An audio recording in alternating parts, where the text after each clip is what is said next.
should know. I have never really liked you at all. I cannot hide it anymore.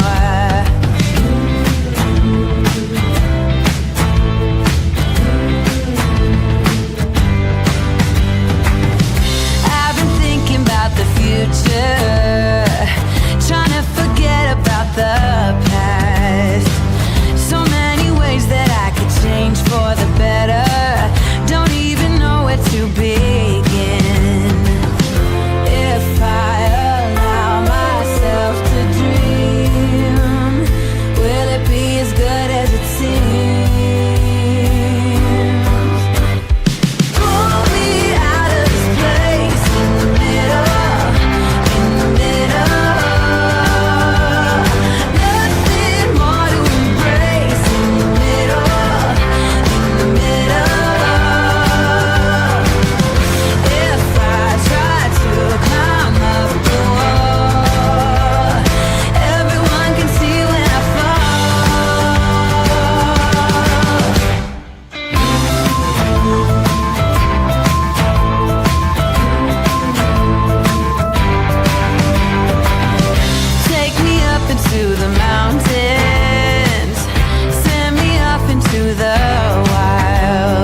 This is a true crime discussions channel.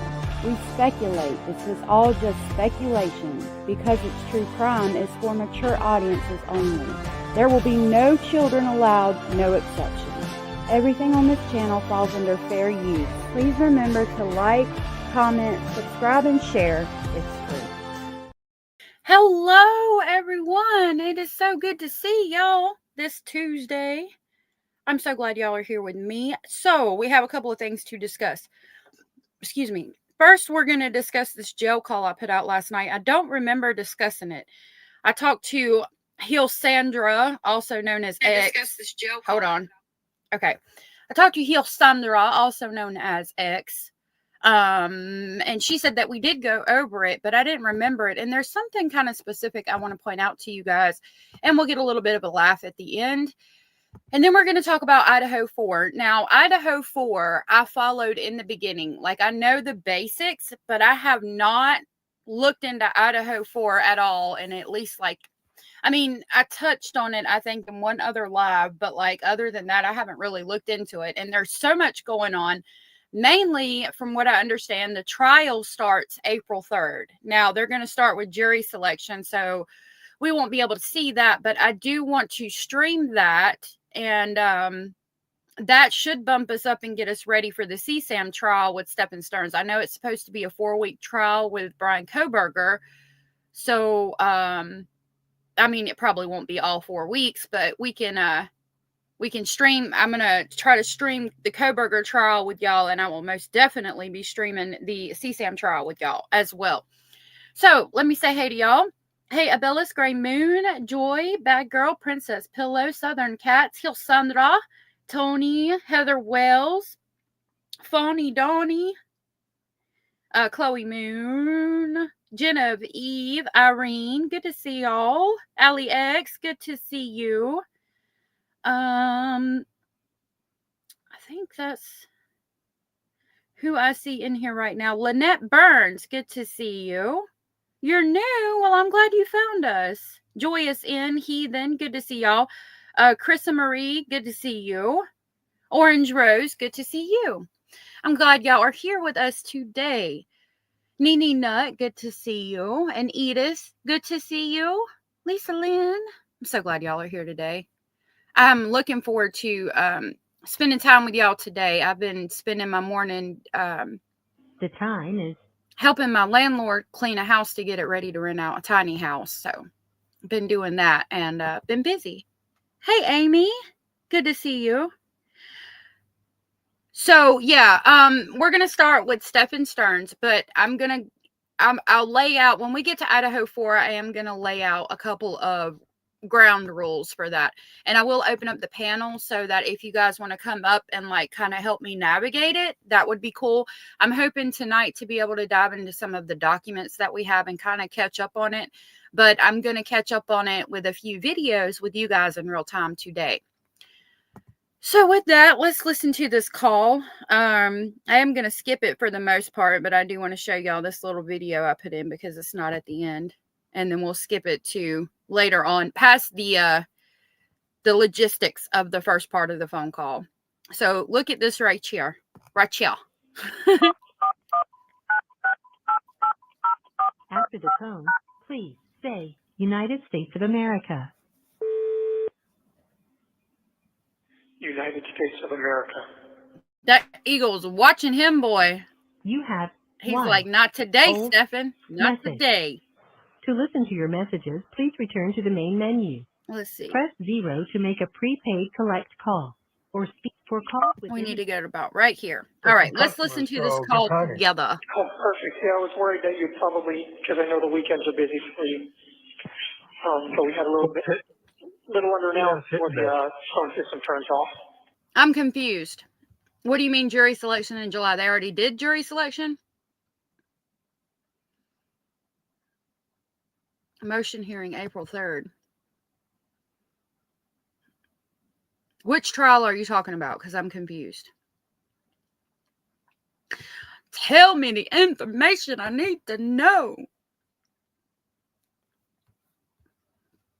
Okay. All right, I'm going to go ahead and play this. Don't forget to hit the thumbs up, please, and thank you. I'm in a playful mood. I'm warning y'all. What time does it turn off? 4:30 until 7:30. Oh, okay. Yeah. No, I got time. Okay. So I just used the commissary kiosk. Oh, great mood. And I looked into the reading glasses. They're $11.50 a piece. And they start at 1.25 and step up in quarter increments all the way up to 2.5. Yeah. So what do you think? So it's, and this one I can't. Oh, it's a hearing, a motion hearing. Okay, I thought it was the trial that started in April. Okay, well, either way. So his trial's in August.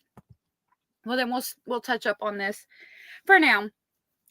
So what was I saying? Oh, in this call, they kind of jump around, and there's like a few bombshells that get dropped here and there in between the BS of the phone call. So, I've got my notebook. I wanna talk about something kind of specific with you guys, but I do have my notebook, my pen, and my paper. It's actually a pencil, because I'm gonna be taking notes in the Idaho 4 and in this. 1.5? 1.5. I guess I could start with that. Yeah. Do you get a chance to try? Hey, I guess you don't get a chance to try tomorrow, right? No. Obviously not. Okay. Well, let's go for one. Let's try 1.5. Okay. We'll try 1.5. I'll make that on my next order. I'll need some money account bill if you want to put some in today. Yeah, I'll give myself a reminder and make sure I do that. Yeah, because I did make an order, but there's no money in the account, so the money won't pull out until tomorrow morning. You can throw tomatoes and axes and sailboats if you want to. I do have my handy dandy notebook, Chloe Moon. Hey, Jill. Good to see you. As long as you put some in tonight, it'll be fine. All right. Let me make myself an alarm. Okay. I got myself some more coffees, a couple more sleeves of saltines, and some more root beer barrels. And I got myself a little treat. I got myself a little box of fruit punch beverage mix. Okay. And on my next order, I will get some reading glasses and see how that goes for me. Hey, Turquoise Kitten. Yeah, he is such a mama's boy. And Cracker Jacks, good to see you.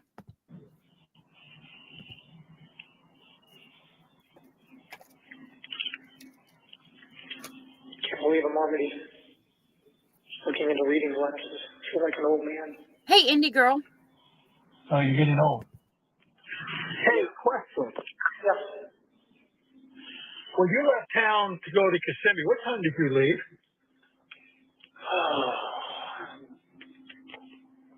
It was in the afternoon. It was a Sunday. Sunday Or like 4 o'clock? Yeah, maybe 4 or 5 o'clock or something like that. Could have been later, 6 o'clock? Maybe. I don't think.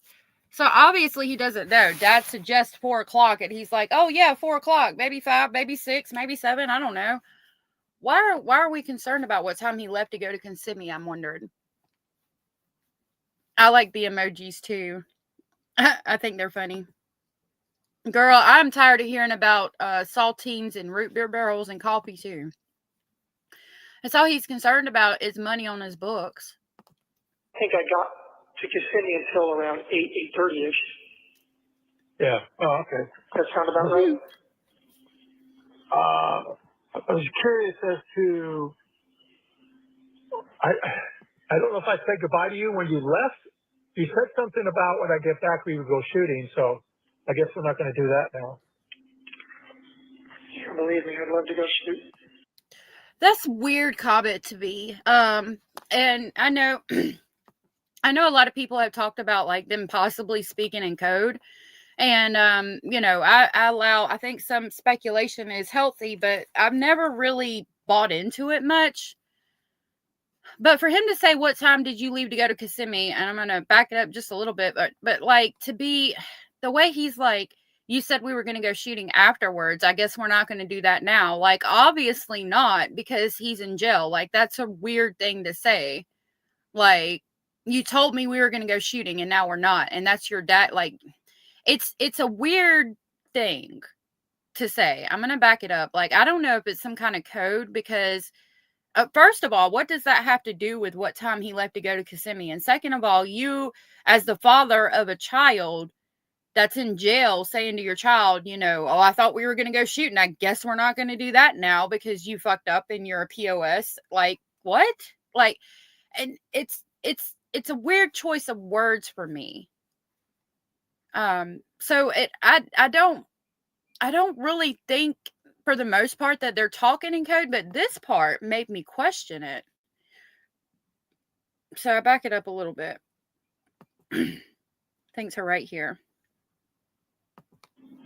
When you left town to go to Kissimmee, what time did you leave? Right, Jill? It was in the afternoon.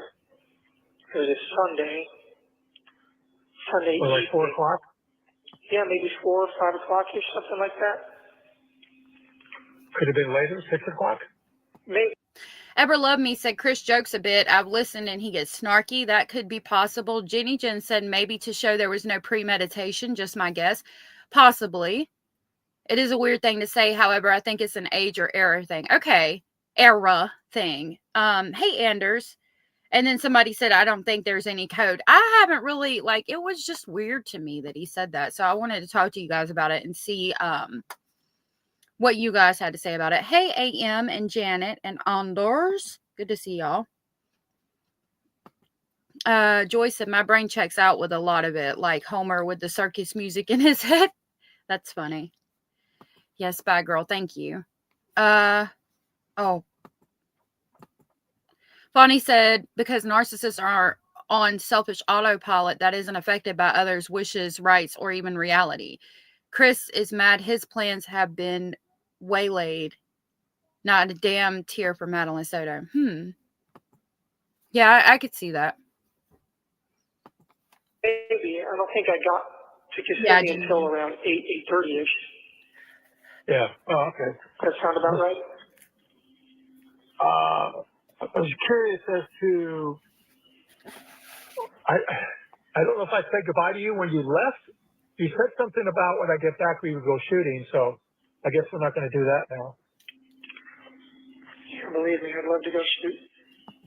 Like, I mean, again, like, why are you concerned about whether you said goodbye or not? I mean, I would be concerned more so about if you said goodbye to Madeline because she's no longer alive. You know what I mean? It's just weird to me. Sharada, it's good to see you. Glad you're here today. Hey, Lord Mommy and Darla. Lord Mommy said Chris Soto talks about how the shooting was something they could do together. Chris said he didn't want to play his board games. Okay, that's interesting. I could see that. Darla said, I thought the Discovery showed the car on a toll at like 6:30. It does, I do believe. I haven't dug into the tolls yet, but yeah, it would have been around that time. Yeah, I mean, if you're thinking that, that's probably accurate. I'd have to map how far the toll was from his house to know what time he left. And that's if he didn't stop somewhere and get something to eat or something stupid. I thought y'all were saying that Chris, from what we've heard, Chris filled the car up with gas, and I remembered hearing that. So you'd have to account for that time as well. I think Chris is trying to figure certain things out. I really don't think he believes his son. Yeah, I could see that. Hey, Boomer. Sorry, we didn't get to do that. There's a lot of things Oh, not no, going to be doing. Yeah. I don't think they do pizza in prison. No, that's one thing I'm not going to get. Or Taco Bell, or, I always said that life isn't so bad as long as you still have pizza and tacos. I don't have those. Oh, they're opening up a Del Taco in Port Charlotte. No, I remembered here the pizza and tacos because I went that night and got pizza and tacos, but I thought he said it in another call as well. Oh, wow. Damn. I missed that. Yes, I think they're opening it up down the street from Arby's. That's a bummer. Yeah, I saw that and thought of you right away. Yeah. Heather. It's right that you should, because that definitely would have been exciting news for me. Yep. Yep. Yeah, Princess. I just feel so sad sometimes. Me too. Yep. A lot of people getting the backlash from this. People who care anyway. Yeah, you are getting a backlash, but I think especially now after the jail calls came out, it's more so about what your wife says. I mean, I'm just saying. Boomer said just a feeling, especially after this very odd conversation between the two. Right. Y'all were throwing pizza and tacos. Yeah, it's just a weird thing. I don't know. Oh, goodness. Fonny said this whole conversation proves my point. It's not code. They really are this shallow and detached from their own empathy as well as the gravity of the situation. Definitely narcissist. Don't waste those tacos. Yeah. And Hey, Michelle. pray to God. A lot of hurt going around everywhere. Yep. Just, one of my biggest regrets is that I've been so cavalier and so careless with the people that cared about me and that relied on me to be better than I was. That is an odd statement to me. I've been so cavalier and careless around the people that relied on me and depended on me to be better than I was. There is a point to all of this that I want to talk to y'all about some of the way he uses. It's actually about the terminology. I need to write that down real quick. But yeah, we're going to talk about the conversation, the way they talk. Yep. That's like one of my biggest and deepest regrets. Yep. Yep. Unfortunately, there's no backspace, delete, and do over it. You know, we're past that. Well, Hey, Teresa. I just keep praying to God to deliver me from this and give me a chance to do it right. That's a big if. Yeah, I know it's a big ask, and I told him even if I'm not worthy of it now, that I'll work my best to become worthy of it. Yeah. And I hope that you guys. Well, the murder charge aside, I mean, you're pretty much fucked on the other side. Potentially, yeah. So there he's admitting to the CSAM, which, I mean, again, Chris is accurate in saying, you know, the murder charge aside, you're screwed on the other charge because there's so much evidence against him in that charge. Yeah, he's screwed on that charge. And I appreciate this conversation because it's just between Chris and Stefan. They seem more open and more candid. His mama's not there to be like, don't say that and, you know, basically baby the shit out of Stefan. Joy said, more common than not. He's so full of the victim role, he's going to make sure he's set up for his future with or without them. Yep. Fonny said, maybe Stefan isn't a psychopath, but only a sociopath, allegedly. Maybe. Ali X said, in my opinion, I think Stefan's mother is happy to now have his attention. At home, he was sleeping and hiding in his room, ignoring her. That's a valid point. Hey, that's what she said. That's a valid point, Ali X. I think that that's very feasible. Yeah.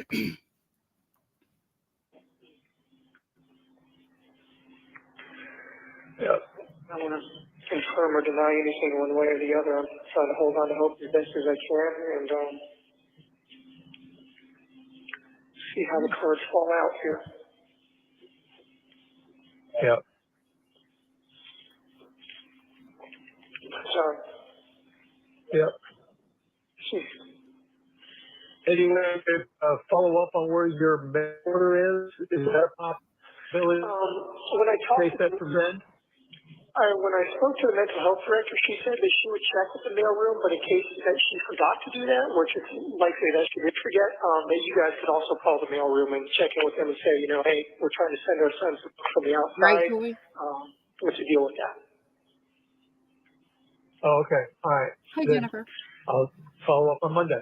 Yeah, so if you guys get a hold of the mailroom, you should be able to look into that and see what's what. Okay. I forgot to mention that last time, I'm sorry. No problem. But anyway, So, well, this is a pleasant surprise. yeah, I know.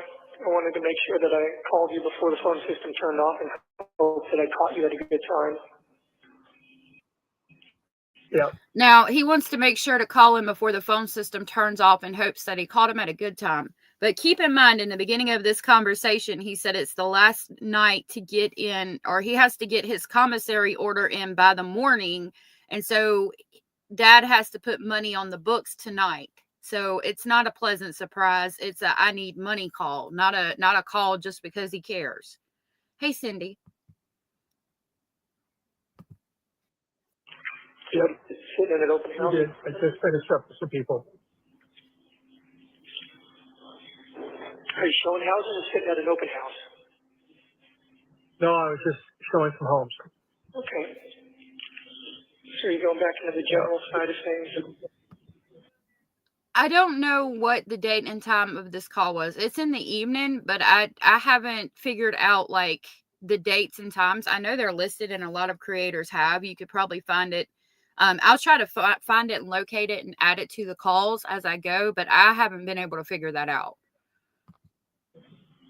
That's all I'm doing. Well, I mean, I guess with the way the market is going down there, I guess in general is not such a bad thing right now, huh? Oh, much better. You're not stuck trying to sell a single product. You've got the whole market available to yourself. Yeah. You get to control the narrative. Yeah, and yeah, I mean, I imagine that probably is a good. Control the narrative. Like that's what this family does a lot. They like to control the narrative. Deal right now, especially with the way it's heating up down Hey, there. Madeline. Oh, look, a squirrel. Hey, how are you? Yep. Wish I could be there to help you out. Well, me too, but can't dwell on that. We got to figure out what kind of path we can carve out it for you in the future. Yeah. Maybe God has a plan for you. Maybe I won't spend the rest of my natural life in these places, and if so, I need to have some sort of plan together. Maybe, Phony. Yep. Some sort of resource to fall back on. You're a smart guy. You articulate well. You get passionate about something. Maybe God has a plan for you. Maybe if I get to be free again, I've been thinking about that. Obviously, job prospects are going to be difficult to come by. I might need some sort of resources to help me get back on my feet immediately until I can work out the income situation. Yeah. So again, it's about money. Like if I was to get free again, I would need money to support myself until I could figure out a job situation because nobody wants to hire a convicted pedophile. It's basically what he said without being so blunt about it. And I put that Star Wars clip in there just for him. I hope he sees it. Don't know what that would be, but because Maybe we may be gone by the time you get out. I don't know if there's any way we might be able to set up some sort of trust fund or something. I don't know. I don't know how that would work out, but maybe some sort of plan could be gotten together, but that's all conjecture until we know what's going to be what here. Yep. So. Well, once we figure out what's what, then we can figure out what to do in the future. Yeah. And, did you manage to find my watch? No, not yet. Okay, you probably haven't looked. So that damn watch, this Omega watch, I mean, I guess he's trying to have them sell it so he has more money or whatever, but like, he's constantly asking about that damn watch. For it yet. Well, if it's in the storage stuff, I'm not tearing that stuff apart because you can imagine I had to Those are the cram. boxes that were in my room. Well, we've been through the boxes and there wasn't in your room. But you didn't look inside the mouse droid popcorn receptacle. We went through everything, So and I can tell you it wasn't there. So it wasn't in the mouse droid popcorn bucket? Nope. Damn, where is that watch? Right, Malibu? It's got to be in there somewhere. I mean, it wouldn't be anywhere else. I would have brought it with me. Well, I can tell you that we went through everything, fine tooth comb, and not there. What do you think that watch is worth? At least in the condition that it's in right now, I mean, it needs servicing. It's probably overdue for service. But 1,200, a couple thousand, maybe more. Yeah. If you find these certificates with everything that are in the stores, my Omega box is in there somewhere. That will help. I think you're. Yep. I think you were on target with the first number because Omegas don't get the value that Rolexes do. Yeah, it's not a freaking Rolex, son. Well, I gotta get me some coffee. Probably. So. Rolexes do retain their value a lot better. Yeah. But I wasn't thinking about that. I just wanted something that was different and not a Rolex. You know, any a-hole with money goes and gets a Rolex. You know, doesn't require any taste or any knowledge. I like the fact that Grandpa had an Omega as well.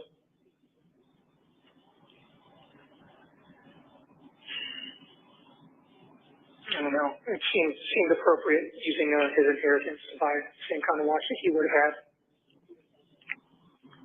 You can't do what? I said it seemed appropriate to use his inheritance to buy the same kind of watch that he would have had. Made me feel a little more connected to him, I guess. I don't even remember what his watch looked like. I know he wasn't wearing it towards the end. He was wearing some Timex, I think. Yeah. Yeah. If I had it to do over though, I might have got something like a Rolex or maybe a Sager Coach. Yeah, Chloe Moon, with his inheritance, he bought a watch and all of that Disney memorabilia, which, I mean, he works at Disney and stays right by Disney, but I mean, I don't know, it's still odd. I don't know why you would. I mean, I guess he was young when he got this inheritance, but still, like, I don't know. I'll never understand people. Like, if I got an inheritance, I would be buying land, real estate, something that just gets more valuable with time, you know? And I mean, I guess some of these toys and trinkets and things do, but they're not as valuable as like having land or property or something. Indie Girl and Madeline, I hope everything's okay.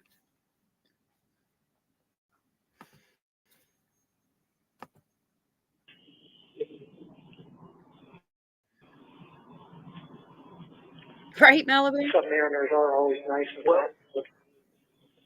Yeah, AliEx, possible. There's a lot of Rolexes out there, that's for sure. Yep, there are. You don't see many JLCs though. That's a little more of a offbeat brand. But, well, maybe I would have even gotten a ball. That would have been cheaper than the Omega. A lot more robust. Oh, well. Lots of things I would probably do differently. But I just wish I'd been more careful with the people that I loved. Well, maybe.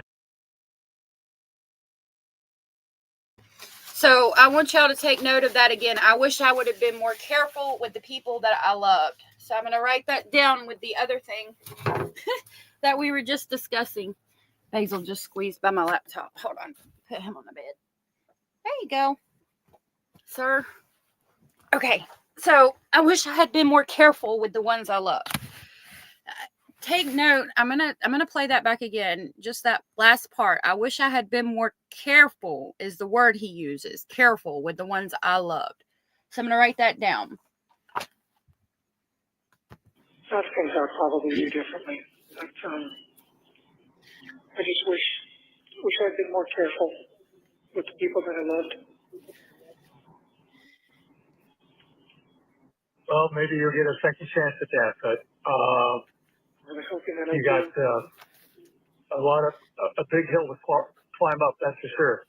Yep, I know it's very thin chances, but I hope that you and Mom will pray for me to get that second chance. And for God to hear my prayers in regards to that, to deliver me from this situation and from the people that are wanting to destroy me. I hope not. Oh, look, a squirrel. That would be horrific. Hey, blue giraffes. Chris is over it and low-key disgusted, in my honest opinion. I see that. Abella said people that he loved. He doesn't love anyone but himself. Yep. Dainty Dane.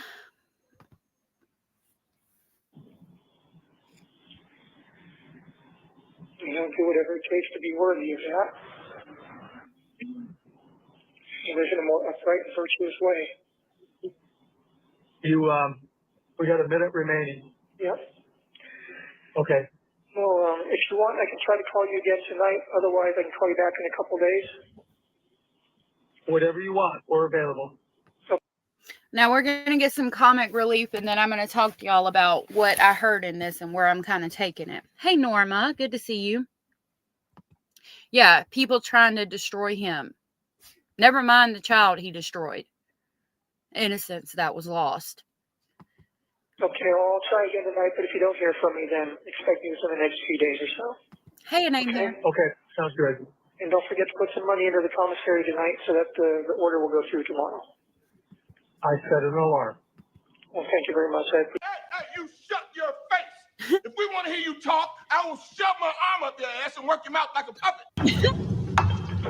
I don't like it, I don't like it, I don't like it here.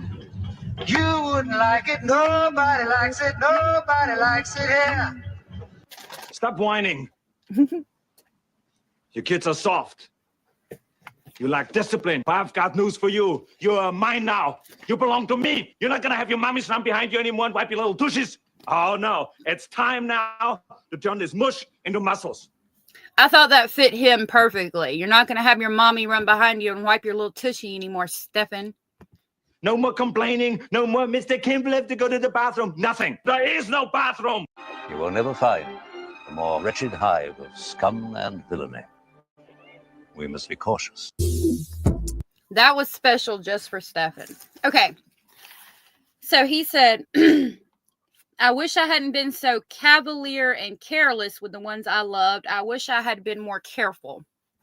Now, let me ask you, first of all, when you're talking about maybe losing someone you loved, maybe I wish I had been nicer. I wish I had shown that person a little bit more love.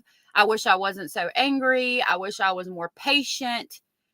I've never heard careful. And when we take into consideration Madeline's cause of death, strangulation, and a broken hyoid bone, that's weird to me. It's like he's subconsciously admitting to the crime, because like I'm saying, just the use of the word careful instead of patient. I wish I'd have been more patient with the ones I loved. I wish I'd have been more kind with the ones I loved. I wish I'd have been more accepting of the ones that I loved. I wish I had been more open, honest. I mean, fill in words, but careful. Like, I wish I'd have been more careful. It's weird to me. It's like I wish I hadn't broke her neck. I wish I hadn't choked her until I broke her neck. I wish I'd have been more careful with her and not done that and caused her to die. It's just something that, I picked up on. It could be just craziness. I don't know, but it was like I caught on to that last night, because it's just like he doesn't realize he's admitting to the crime. So I wanted to talk to y'all about that choice of word, careful. I wish I had been more careful. Very interesting to me. Where is my comment? Okay, I dropped the link. Maybe. There it is. And I just pinned it to the top. If you guys want to come up and school me on some Idaho 4, I am here for it. So I think we're going to do this TV special from Court TV from 1 year ago. That should catch us up on the case up to about a year or so ago. I said a girl because I was reading this. Oh, look, a squirrel said, if his ex-girlfriend was being honest, he has a necrophilia kink. Went too far while abusing her on my list for a while. I saw it too. I think so. It's an admission of carelessness, right? But like, considering that she was strangled and her hyoid bone was broken, like, that's careless. I don't know. I mean, it was all careless, but you know what I mean, I don't know. It's just something I picked up on that I thought was weird. He is such a pretentious jackass for someone who's never worked a day in his life. He is. I agree with that. Doughboy. Maybe he says careful in the sense he was essaying Maddie for years and hoped to carry it on years longer. Maybe. But it's like, if it was an accident and he choked her too hard and broke her neck, then that would be, you know, something you would say, I wish I'd have been more careful. You know, that's kind of, I don't know if I'm explaining myself. I don't know if you're picking up what I'm laying down, but it's just a weird use of words for me, careful, considering that from what we understand, it might be played as that he accidentally broke her neck. Nessa UK, good to see you. They're saying good one, Nessa. So let me see. Hey, content, good to see you. What did Nessa? Oh, bag doughboy. Content said, all I got to say is about the Idaho 4 case is the same thing I'd say to Lori Daybell. Don't use Amazon to plot crimes. Buy your murder weapon or rings for your beach wedding pro tip. All right. Anders said it was not an accident. Texas Mama Bear, good to see you. Oh, that was so sweet of you. Yes, as the gavel drops. I did get some information from them. Let me go ahead and drop their Discord link. I have their Discord right here. They also have a YouTube channel, so make sure to check them out. I did get a lot of information about this case from them. And they've got a lot of documents that I'm going to try to go through tonight and look into, so I can touch up more on this case. No, that's not what I wanted. Hold on a minute. Recording.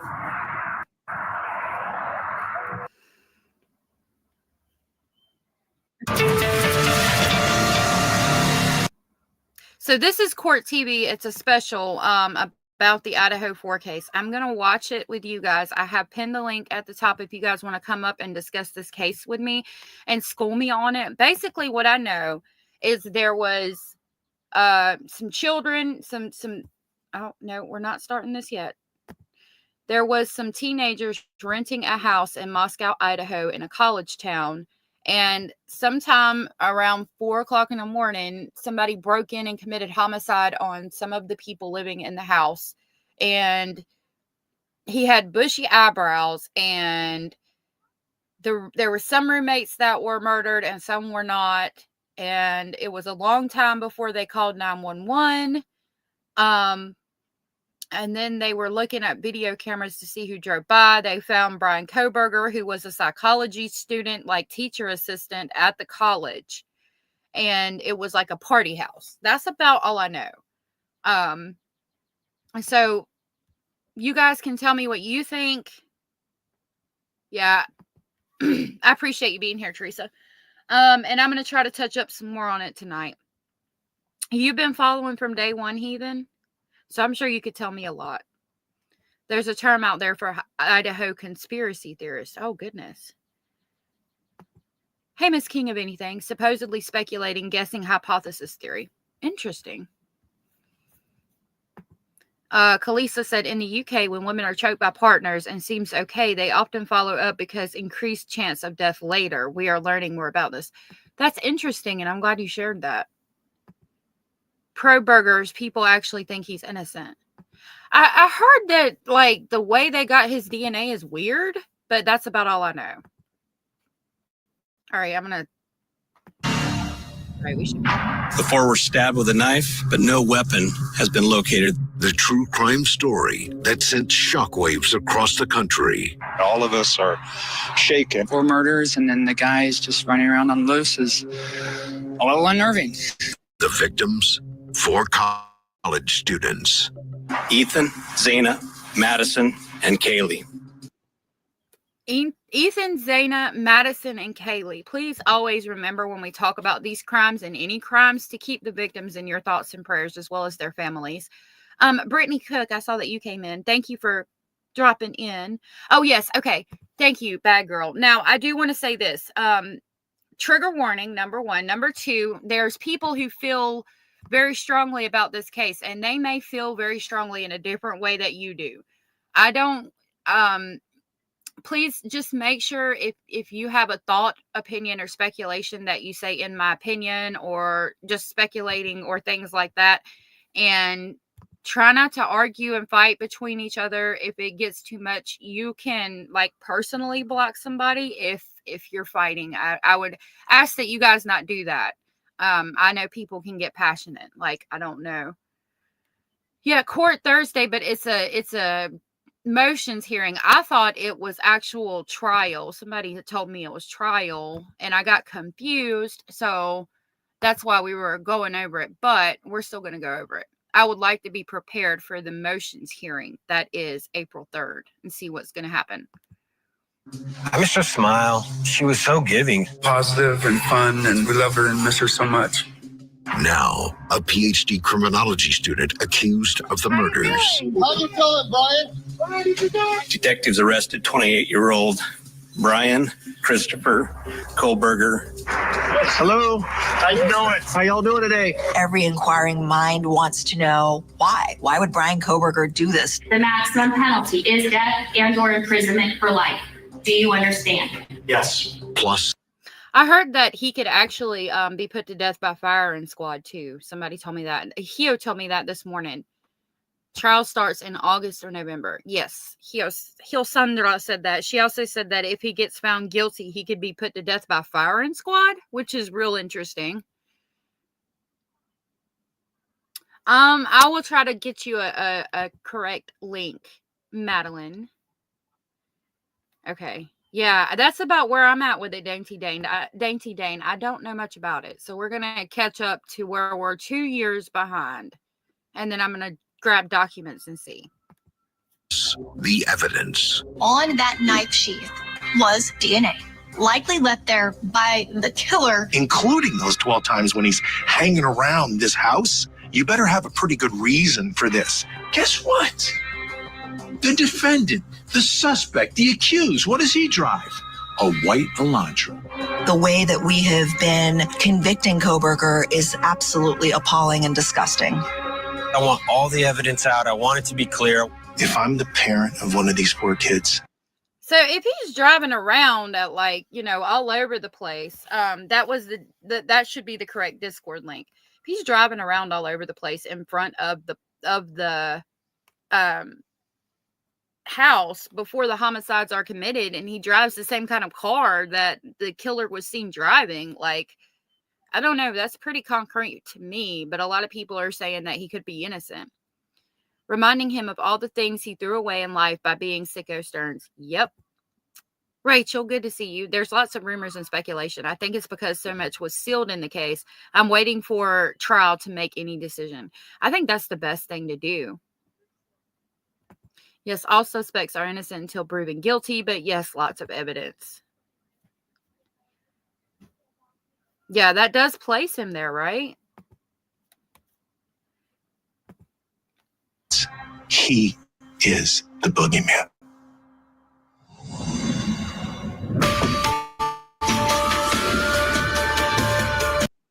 I'm going to say that, I don't think it's out of the realm of possibility to be a psychology student and do something like this.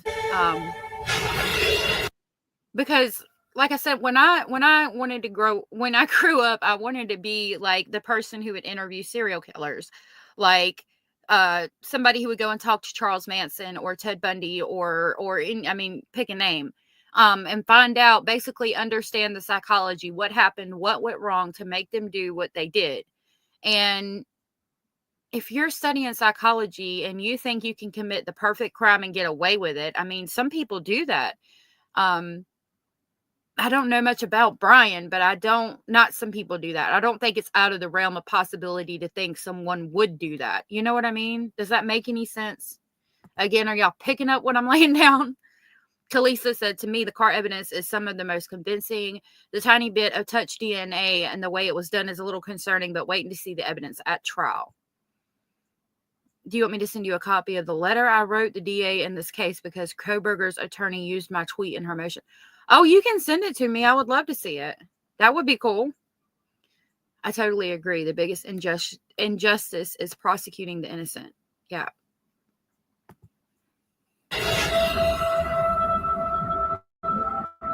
I try not to think too much about any of the darker side of the aspects. I just try to stay positive. There'll be days where I have to focus on the negativity, but today's not one of them. My email is allegedly speculating at gmail.com. You're picking it up good, Cracker.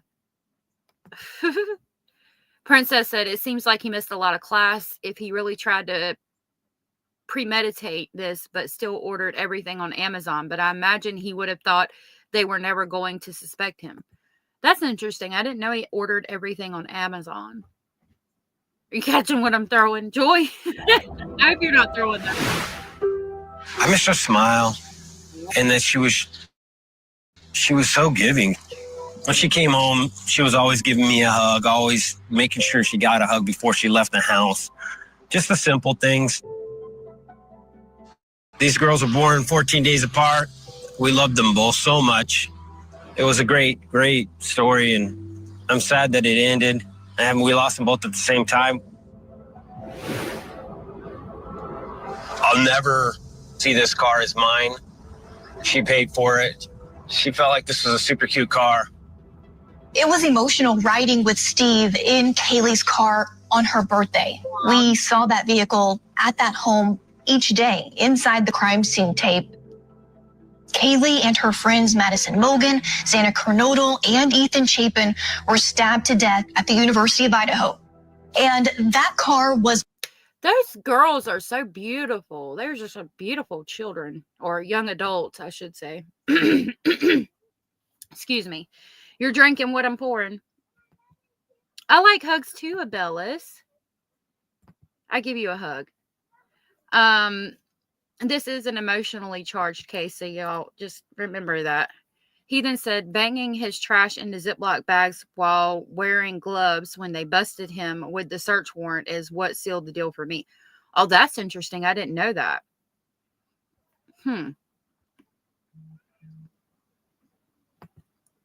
Was part of the reason Kaylee was in town that weekend of the murders. When she bought her car, it wasn't her birthday, but it was a gift that she gave herself because she just got a new job. So I remember her being super excited for that and, showing Maddie and driving down there and showing her friends off with it. Those friends, Kaylee, Maddie, Xana, Dylan Mortensen, and Bethany Funk, all lived together in the house on King Road, along with Kaylee's dog, Murphy. Murphy, you've been a bad boy. There's a video of all 5 of the girls together in the home posted just 2 weeks before the murders. They're laughing, making fun of each other, imitating each other. Did anyone do their chores today? I'm just gonna do it. You didn't get out of here. You seriously got to get out of here. If you look back at their moment, you can actually see their whole lives. These girls really did do the social media stuff. Get down. Get down. And these girls, they were everywhere. So people got a taste and a look and a feel of who they really were. I think people connected with that. And then if you go back, you can see, I hate to say it, but the last hours of their lives. Those last hours included 2 photos posted by Kaylee. On one of them, she wrote, "One lucky girl to be surrounded by these people." According to investigators, that last night, Ethan and Xana go to... That's really sad. That's so sad. Like I feel really bad, and I do want to send out my heartfelt thoughts and prayers to their families. Sarah said in the US we have to pay for a new car registration every year, everyone with a vehicle. Yeah, we do. Thank you, Joy. That was sweet of you. Okay, cool. I really appreciate that content. Hey, Lori, good to see you. Go to a party at the Sigma Chi house. They're there till about 1:45 a.m. that morning. Maddie and Kaylee go downtown Moscow, to a bar called the Corner Club. And then about 1:30 a.m., they walk to a food truck to grab a bite to eat. And then what was the back? Don't forget to remove the The carbonara back of the week. Here, I'll grab it for you. Excellent. And then click see rewards. Enjoy. And it looks like you do not quite have enough points yet. Oh, that's okay. That's okay. $10. So about 10 minutes later, the video shows Maddie reaching to grab the food they ordered. Kaylee has her cell phone up as if she's filming the moment. They're laughing with each other until you see them run out of the frame. By 2 a.m., all 5 girls and Ethan Chapin were back at the house on. That is insane, Anders. I don't want to highlight that while we're talking about the victims, but that's insane. I didn't know that either. So I appreciate y'all like telling me these details of the case that I didn't know. King Road. In just over 2 hours, 4 of the 6 would be dead.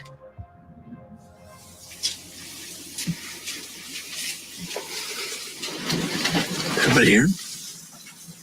My name is Chief James Fry with the Moscow Police Department. I'm going to be reading from my notes today because I want the information you received to be extremely accurate. The 4 were stabbed with a knife, but no weapon has been located at this time. There was no sign of forced entry into the residence. Based on details at the scene, we believe this was an isolated, targeted attack on our victim. So they were all 4 stabbed with a knife. In order to do that, you got to be up close and personal. Like that's a hatred kind of crime. Like you got to be looking somebody dead in their eyes for the most part, unless you stabbed them from behind. And to stab somebody, 4 people nonetheless, not just 1 but 4. That's like deranged. Not that, I mean, I'm not saying that other crimes as opposed to others are not deranged, but it's very masculine to me. I don't think I think it would be a lot less likely that a woman would stab people like that, looking, I mean, because they're dying in your hands and you're looking them in the eye while you're stabbing them to death. Like that's brutal. Well, I agree with that too. Right away, I think everyone knew this was going to be a big story. I mean, you've got 4 college students taken down at once inside the same home. And the chief comes out pretty quickly and says, listen, no forced entry here. That's interesting. No forced entry. But I do know that it's supposed to have been like kind of a party house, which, I mean, most college kids are going to have, parties and things like that. So I heard that a lot of people came in and out of that house. I would be interested to know if the doors had been locked when they went to bed. Malibu Surf said, as much as I hate to say it, GH has some great information on this case, the home on King Road and the passes the Hyundai makes. Oh, really? Well, see, the good thing about watching court TV is that if it's stuff that nobody else has, they'll share it. It's unbelievable that he didn't leave a blood trail. Doesn't make him innocent. It's incredible that nobody left a blood trail. Yeah, that is interesting.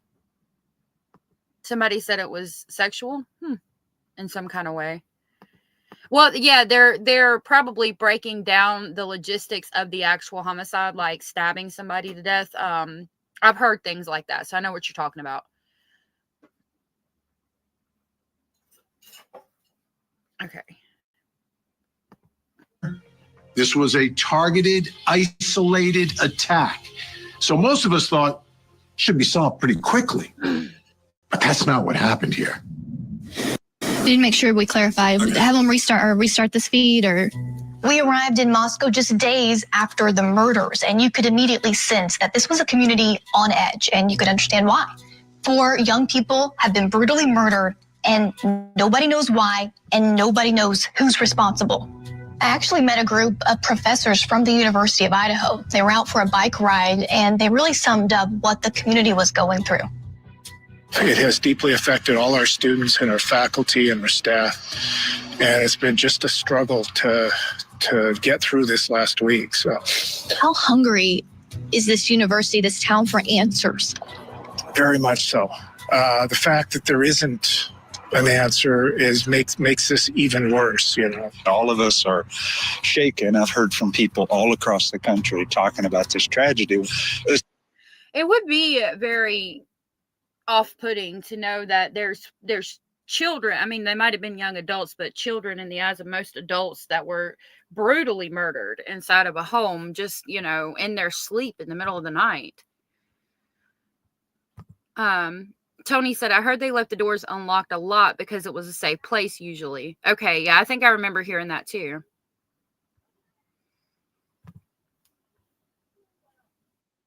It's a small college town. We all know each other. People in the community knew these students, so everybody's affected one way or another. And part of it's because we just don't know anything yet. We also met the prosecuting attorney, Bill Thompson. Any new details? Nothing that I can share. How was the crime scene? I can't talk about it. Everybody's working together. The investigation is still active, absolutely. How long they're going to stay here at the home? Don't know, as long as they need to. I ended up sitting down with Bill Thompson in his office. And remember, they had not identified a suspect. And a lot of people were wondering, are they going to solve this? And it was one of his answers to me that made me think they know a lot more than what they're saying. Would you feel safe having a child living near or on campus? I would, but I say that knowing that many people would not. And I'm probably I'm in a different situation because of the information and the knowledge that I have of how the investigation is progressing.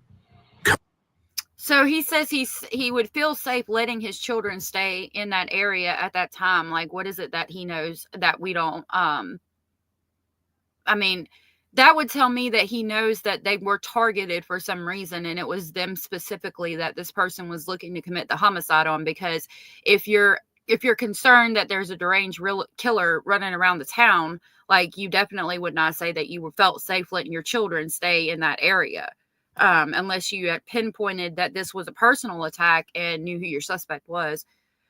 When the Night Stalker was night stalking, my grandma had a yellow house up against the freeway. It is very scary when someone like that is not caught yet. Yeah, it's very scary. Hey, Kimmy C123. Princess Pillow said, ever since the Lauren Giddings case, I have multiple locks on every door and window and blackout curtains. Nope. Right. Court TV no longer employs the reporter who did this package. That's Chainley Painter. She just poof one day and wasn't on staff anymore. I wonder why. That's interesting. They still have this out. So, He asked if he signed with Fox. Knife crime is terrible here in the UK, especially London, and it's scary. There was a 17-year-old stabbed at 8:30 a.m. in Main Street, and nobody could approach, as feared for their own lives too. Oh, wow. Coming up, weeks go by without an arrest. Just your mind has to spin like, okay, what is going on? Some people can commit crimes, and there is no justice for that family. What the families and public didn't know about the investigation. Partly under her body, partly under her comforter, on her bed, likely left there by the killer.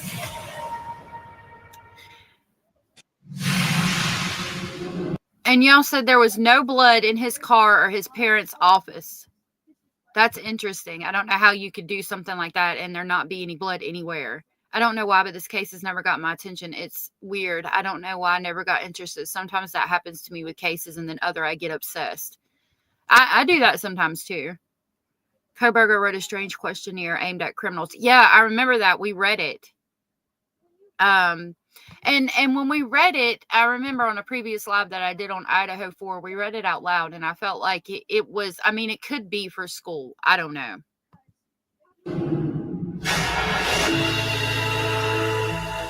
Moscow is a very typical university town.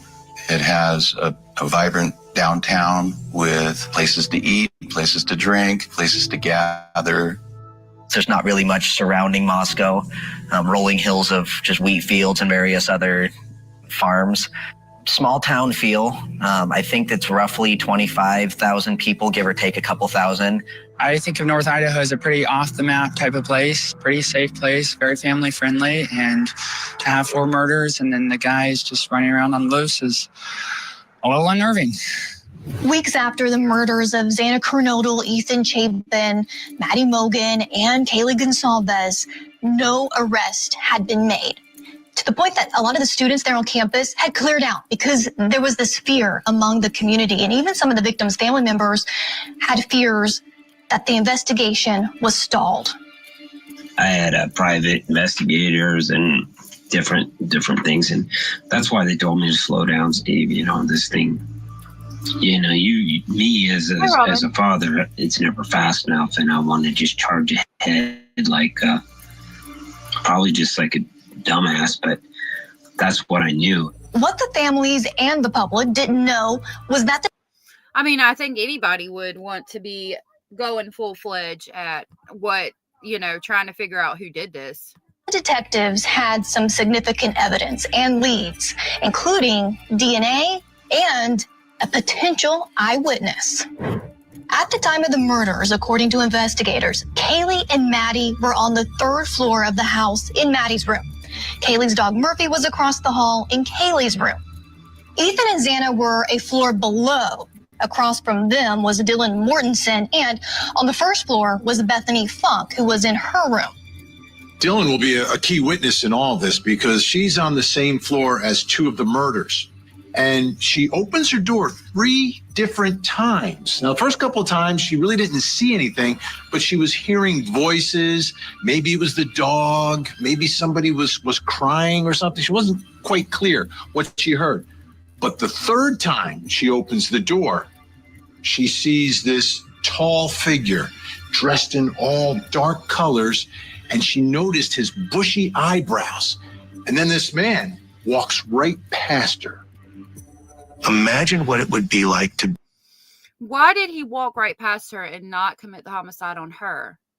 And why would you hear somebody crying and not try to go see what was going on? Were BK's grades up to scratch and he didn't approach law enforcement about training them in some criminal aspects? Maybe. Take care, Indy. Yeah, I've heard a couple of things about their behavior. It does seem strange. He only loves himself, so he wishes he'd been more careful about getting caught. Maybe Irene, talking about Stearns. I'm putting myself in timeout and taking it out. Okay, you're okay, oh look a squirrel. You're fine. As far as I know. I don't think that he saw her. I think he had worked himself up and was in a state of mind. Maybe.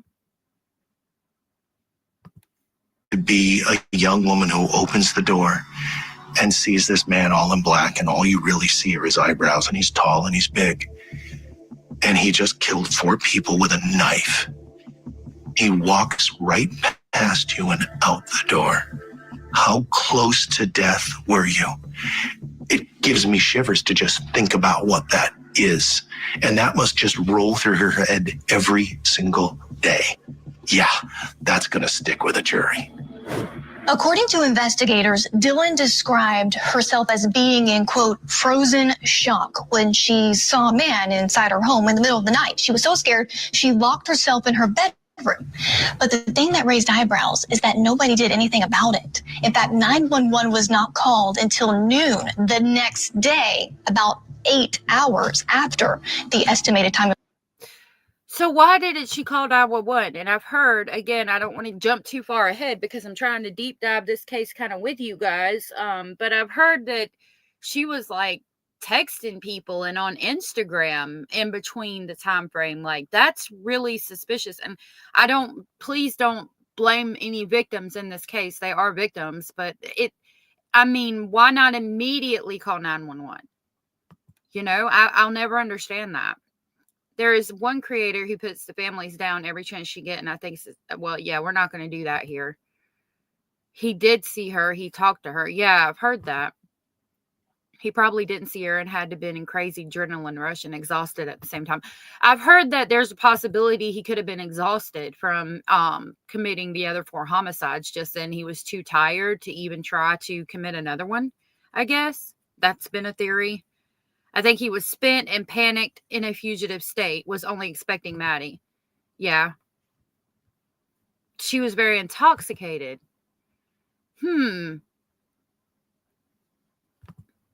She was texting the other surviving roommate. The 911 call says a lot about that. Yeah, I'm hoping to play that for you guys tomorrow. I think Sandra is she might come up or she might have something for me on that. So we're going to listen to the 911 call tomorrow. Time of the murders. Some people, when they're very frightened, they just shut down and they tend to isolate and hide. And basically it's a seeking safety response.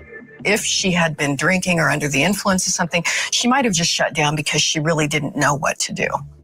The major piece of evidence that the public didn't know about was a knife sheath left behind likely by the killer. It was found partly under Madison Mogan's body and the comforter on her bed. Right, Bonnie? On the snap of that knife sheath was DNA.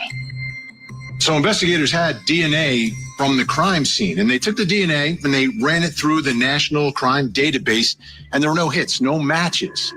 But the DNA was still useful because you could eliminate potential suspects. And there were a lot of them, not only ones that law enforcement was looking at, but a whole bunch that people online, all those true crime sleuths that are out there, were looking at as well. I'd made a video a few weeks ago. Jeremy Regan was included in that video, and a lot of people since then have said that he seemed very suspicious or he was the murderer. My name is Jeremy Regan, and I live just a couple doors down from where the murders happened. I first met Jeremy Regan about a week after the murders. He was a neighbor of the girls on King Road. Once people saw Jeremy on camera, many started to speculate that he possibly was the killer. What was it like to be accused of something so horrible? Offensive. They watched my interview and they said, hey, he's kind of weird. It must be him. And so then they dug into everything I ever did on social media, stuff that my parents had posted about me, taking everything super far out of context. For some people, it was definitely worse than others. I know the various Jacks and Jakes, they got hammered. Jack Decor and Jake Schreiger. These two guys are the boyfriends of Kaylee and Maddie. As a matter of fact.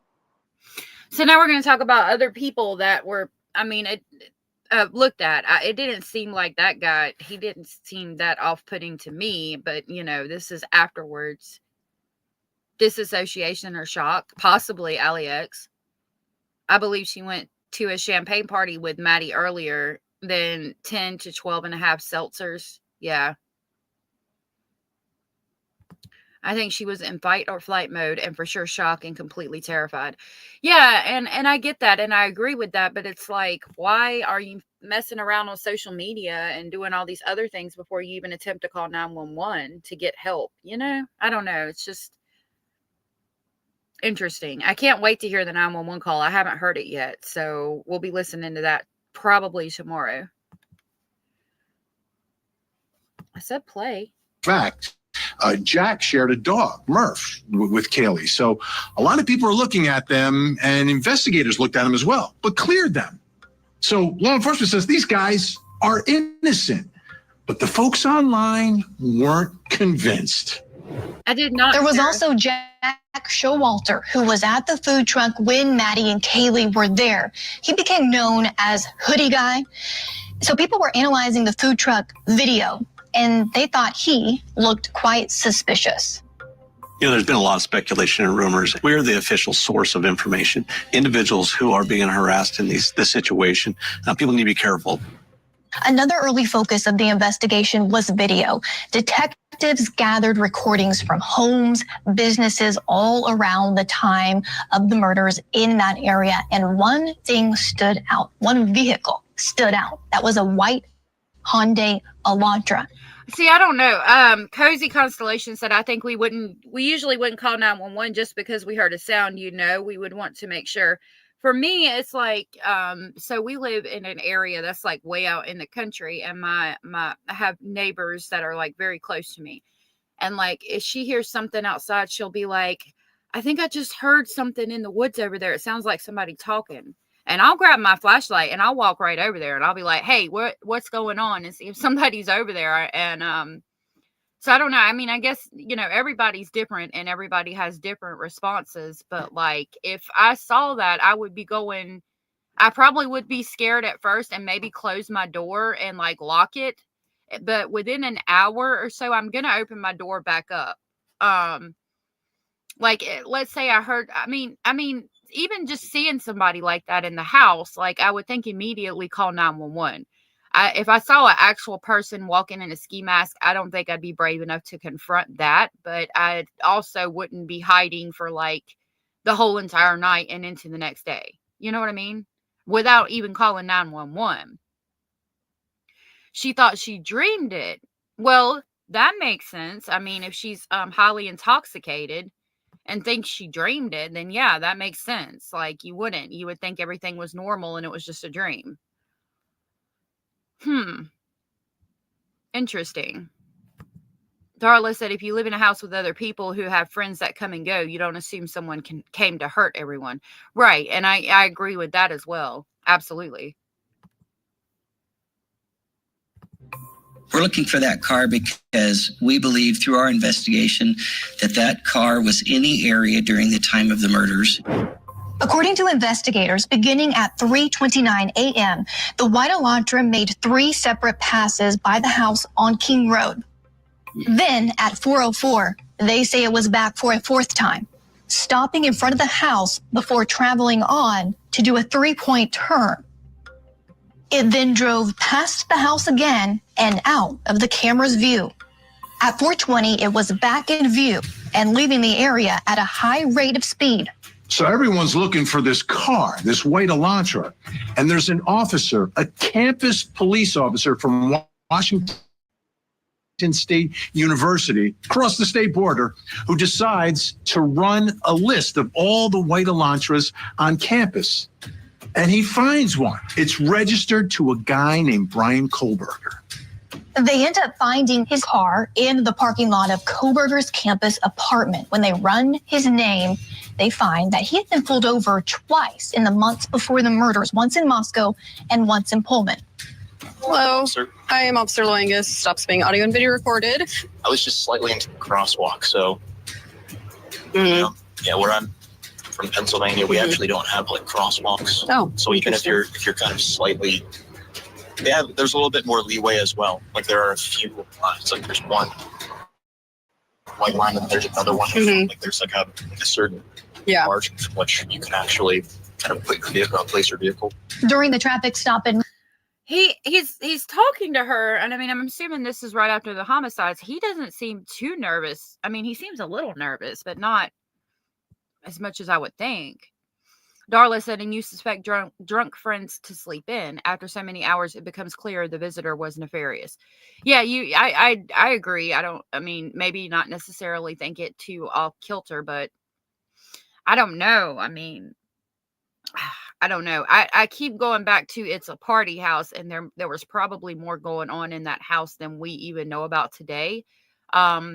Not necessarily meaning that they're bad kids or anything, I mean, I'm sure. I mean, I know when I was a young adult, there was like, well, I was not like most people, people that like, might have a pound of weed or something in the house and they're young adults. And if it's illegal or whatever, they're a lot more cautious. I mean, I'm just thinking that it's a party house and maybe there was things going on that made her scared to call 911, or also at the same time simultaneously or think it was normal for people to be walking around the house. I mean, and there's a lot of people living in the house anyway. So I could see all of these things and I can see both sides. Right. Heather. And you either know what's going on and you're terrified in version shock phase, or you are unaware and unafraid, but you can't have both ways. This is why DM starts make no sense. Oh, that's why Dylan's start makes no sense. Yeah. Hey, Hello Kitty. Yeah, I was gonna say the trap house, but that would have been my young life, not theirs. But Moscow, Koberger gave the officer his cell phone number. Now, when you get a phone number, it changes everything because you get access to it in a different way. That's one more piece of evidence, one more piece of the puzzle. Is it enough to see what the puzzle says? Not necessarily, but you're getting closer. According to investigators, Koberger's phone records showed that between 2:27 a.m. and 4:48 a.m. the morning of the murders, Koberger's phone was turned off or in airplane mode or possibly out of battery, but it wasn't connecting to any cell phone tower. Sometimes it's not about evidence. It's about the lack of evidence that actually matters. In this particular case, we had a cell phone that was turned off for a very specific window of time. During a window of time where 4 people were murdered, and he is the singular suspect. That means something. Investigators say that when they looked back at Koberger's cell phone records in the 5 months leading up to the murders, that his phone was in the area of the girl's home on 12 separate occasions. This was not just something where he happened to be in the region one time and it's easily explainable. The problem is now you really have to be able to explain that other dozen times the month before. You better have a pretty good reason for this. So he's going in and out. I mean, again, it is a party house, but he's going in and out, and his phone is turned off for the time period during the homicides, and his car's in the area. That alone, I mean, your car being in the area and you're driving around aimlessly or whatever you were doing and your phone is off, that's very suspicious. Wide open, people coming and going. That's just how it is. If you review the L.A. Rogers case, he did the same thing. He went to a sorority. Yeah. No way they're giving him a vegan diet. Where's he locked up? Idaho? I don't know. I would say in California they probably would, but I don't know about Idaho. So Brian is the guilty one, or is it still in question? I think it's still in question.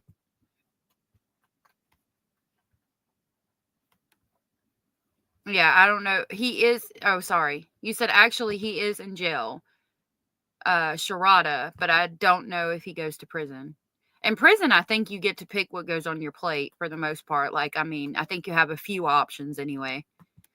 I don't know, though. I've never been. Coming up, the arrest. Hey, Brian, how you doing? How you feeling? How you feeling, Brian? How strong is the evidence against Brian Koberger? You read the affidavit and you just find out that he was stalking them, he was hunting them. He was just a person looking for an opportunity. Imagine what happens when you're finally able to get the results of the DNA sample. We got this guy. We've got this guy. We don't know when and how this DNA got there. I'm not at all worried about the DNA. Now, this is going to have a little bit of what we kind of got going on in chat right now, right? Like, they're going to have some people that feel like he's 100% guilty, and then we're going to hear from some people who think that maybe not. Rich Buddy, it's good to see you. Said I'm 60-40 leaning towards not guilty. If it's a party house and he's been to that house for parties and things like that, I mean, it's not going to be uncommon that his DNA is there. We leave DNA everywhere we go. It's not possible to not leave DNA everywhere you go. We have skin cells, hairs, all things like that. And then you think about a party house where there's probably drinking going on. God, no, I mean, you're falling, bumping into things, maybe throwing up. Of course, there's probably a ton of DNA in that house. I couldn't imagine how much DNA was probably in that house.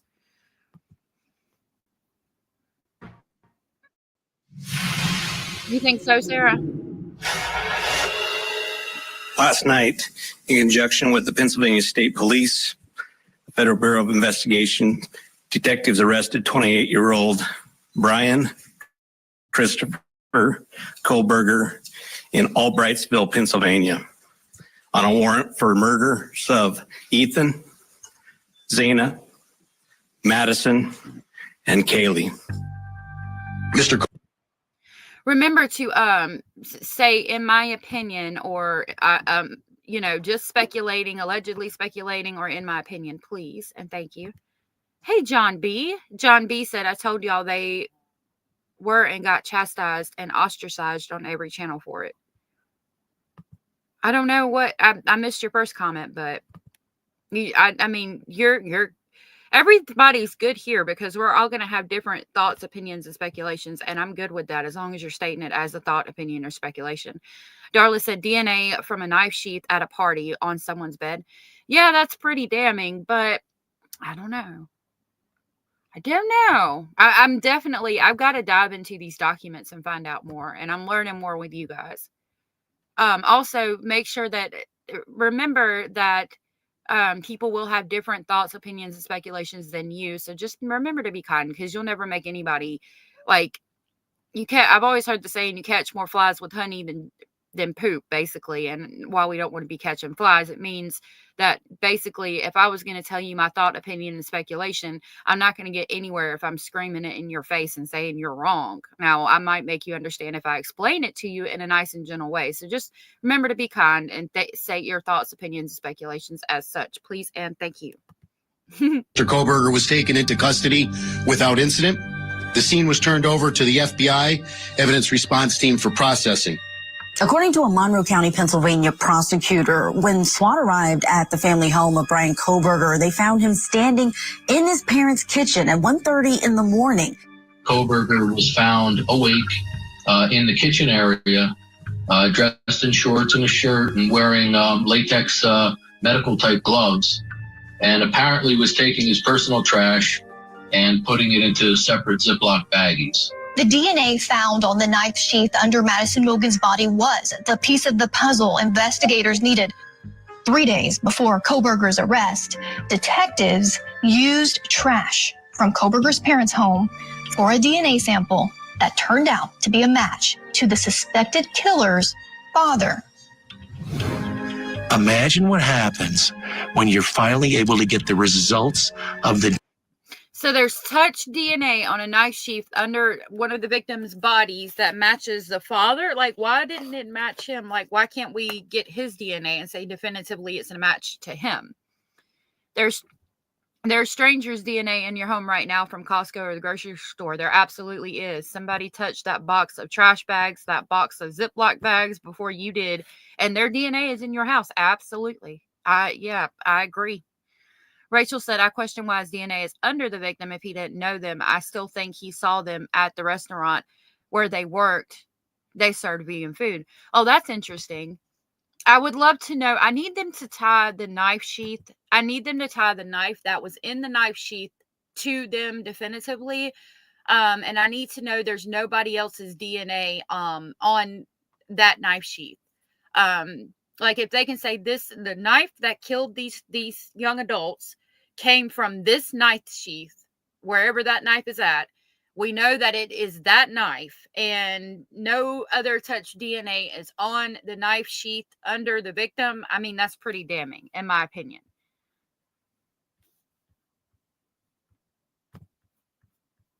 The DNA sample that you pull from the father, you can just hear the champagne popping.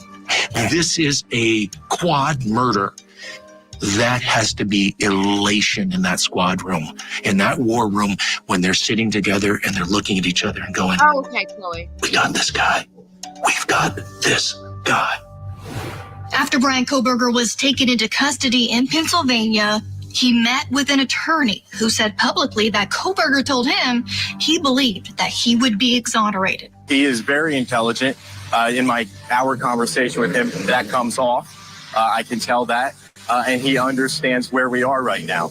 Hey, Brian. How you feeling? How you feeling, Brian? Even though Brian Koberger wasn't fighting extradition, he still had to appear in a Pennsylvania courtroom. I was inside of that courtroom when he walked in, and everyone was able to see him for the first time. His mother broke down into tears. The Koberger family, they were sitting on the front row of that courtroom. He made sure to make that eye contact with them, and he kept looking at them. Big breaking news, folks, just moments ago. Here it is, the arrival of the accused killer in Idaho. It was yeah, Crackerjacks, I'm going on as the Gavel Drops Discord to get a bunch of the documents. I think they have like all of the documents, even the ones that were just recently dropped. And I'm going to drop their Discord link for y'all real quick. So if y'all want to look at the documents for yourself, you can get them there. I will try to get them over the next week or so and post them on my Patreon as well. Is there any evidence we haven't seen yet? There is evidence that I haven't seen, but I don't know about y'all. I don't know what all y'all have seen. I know there was a bunch more that was just recently dropped. It was quite a scene when Koberger arrived back in Idaho. He was taken off the plane in Pullman and put into a pickup truck, and then a caravan of law enforcement vehicles drove him into the Latah County Jail parking lot where media and even members of the public were outside waiting for him. The next time we saw him would be in a courtroom. The maximum penalty for that offense, if you plead guilty or are found guilty, is up to death and/or imprisonment for life. Do you understand? Yes. Unlike in his Pennsylvania appearance, where Koberger looked back to see his family in the courtroom, he seemed to make a point in Idaho not to do so, likely because he knew the victims' families would be in the gallery. I feel like he's scared to look at me in the eyes. He has a bulletproof vest on. It's interesting that he wouldn't look at the victim's family. I don't know. When you think about like Ted Bundy and the killers like that, it seems like they would get some kind of gratification from looking at the victims' families and knowing that they hurt them. You know what I mean? So that's a little odd. Sarah said, because what are we talking about if the people here don't understand there was DNA from 3 unidentified males under Maddie's fingernails? Well, I mean, yeah, I get that. There could be an explanation for it. There might not be, you know? Yeah, I love meat too. I saw Alex, you said your daughter is a vegan. I don't think I could do that either, honestly. And start to understand what's about to happen to him. You know, he picked the wrong family. So once the suspect appears in court, prosecutors release the probable cause affidavit, and this stuff is filled with detail after detail after detail, things we didn't know. 18 pages worth. And at that point, the public got some answers. But more importantly, the families finally got some answers. You read the affidavit and you just find out that nobody understands exactly why, but he was stalking them, he was hunting them. The affidavit in this case lays out the evidence against Brian Koberger, but there is a gag order here, so we don't know everything the prosecution has. But a lot of people think he's the guy, he must be guilty. But there's a long way. So Rachel said I think this guy is very intelligent, but socially awkward and inept. Women have said he would make very strange comments to women, and he was also fired at WSU. I remember reading through that in the last live we did, and I thought it was for some kind of awkward comments towards women at the other place. But then I've heard recently, and I've thought for a while, he seems almost like autistic, but not autistic as in like, you know, autism is a spectrum, right? Like when I say he seems autistic, he seems like I don't know, I never watched the show, but like there was a show that had the boy that played Norman Bates in the Bates Motel show, right? And he became a doctor, and he was autistic, but he was like extremely smart. And so while he had an issue like trying to say what he needed to say, he was very, very, very intelligent. And that's why autism is a spectrum. So I think that he might be autistic, but also at the same time, very intelligent, making it to where he says things and does things that are kind of awkward, but also extremely intelligent, if that makes sense. He asked a waitress where she lived.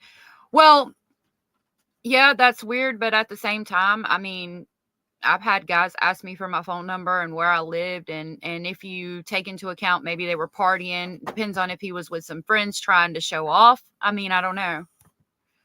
He is diagnosed autistic. Okay. I didn't know that. So that's interesting, Sarah. Yeah, he does look sinister. I can agree with that. Way to go. And a lot of people think that this case isn't a slam dunk. It's absolutely disgusting. This guy does not have a presumption of innocence. He has the assumption of guilt. I'm Sarah Azari. I'm a criminal trial attorney in Los Angeles. I'm currently a legal analyst for News Nation, and I am the host of the Presumption podcast. You know, pretrial convictions of high-profile defendants and high-profile cases is nothing new, but Koberger is a whole other level. And I think not only we found him guilty of slaying the 4 Idaho students, but we've decided that he's going to get the death penalty. The most significant piece of evidence for prosecutors is the DNA of the defendant. So yeah, AliX, another great parallel situation, Sheldon Cooper in The Big Bang Theory, where he's kind of awkward but autistic, like really smart but kind of awkward, you know? Yeah, exactly. Defendant found on the knife sheath of the alleged murder weapon located underneath victim Madison Mogan's body. We don't know when and how this DNA got there. So if Brian Koberger is person A and he touches this knife sheath and then somehow this knife sheath is picked up by somebody else, I mean, he could touch it, he could handle it, it could be anything. And then that person then somehow is in this Kings Road home. That is a perfect explanation of how Koberger's DNA was on that knife sheath. Is insufficient to place him in that home, let alone to place the murder weapon in his hands. So she's saying, I mean, I'm reading comments and trying to pay attention. If she's saying that, like, it's extremely, I mean, his DNA could have got there because somebody had the knife and he touched the knife, and then that person was also at that house, that's weird to me, because if the knife was handled by somebody else or the knife sheath, why wouldn't their DNA be on it?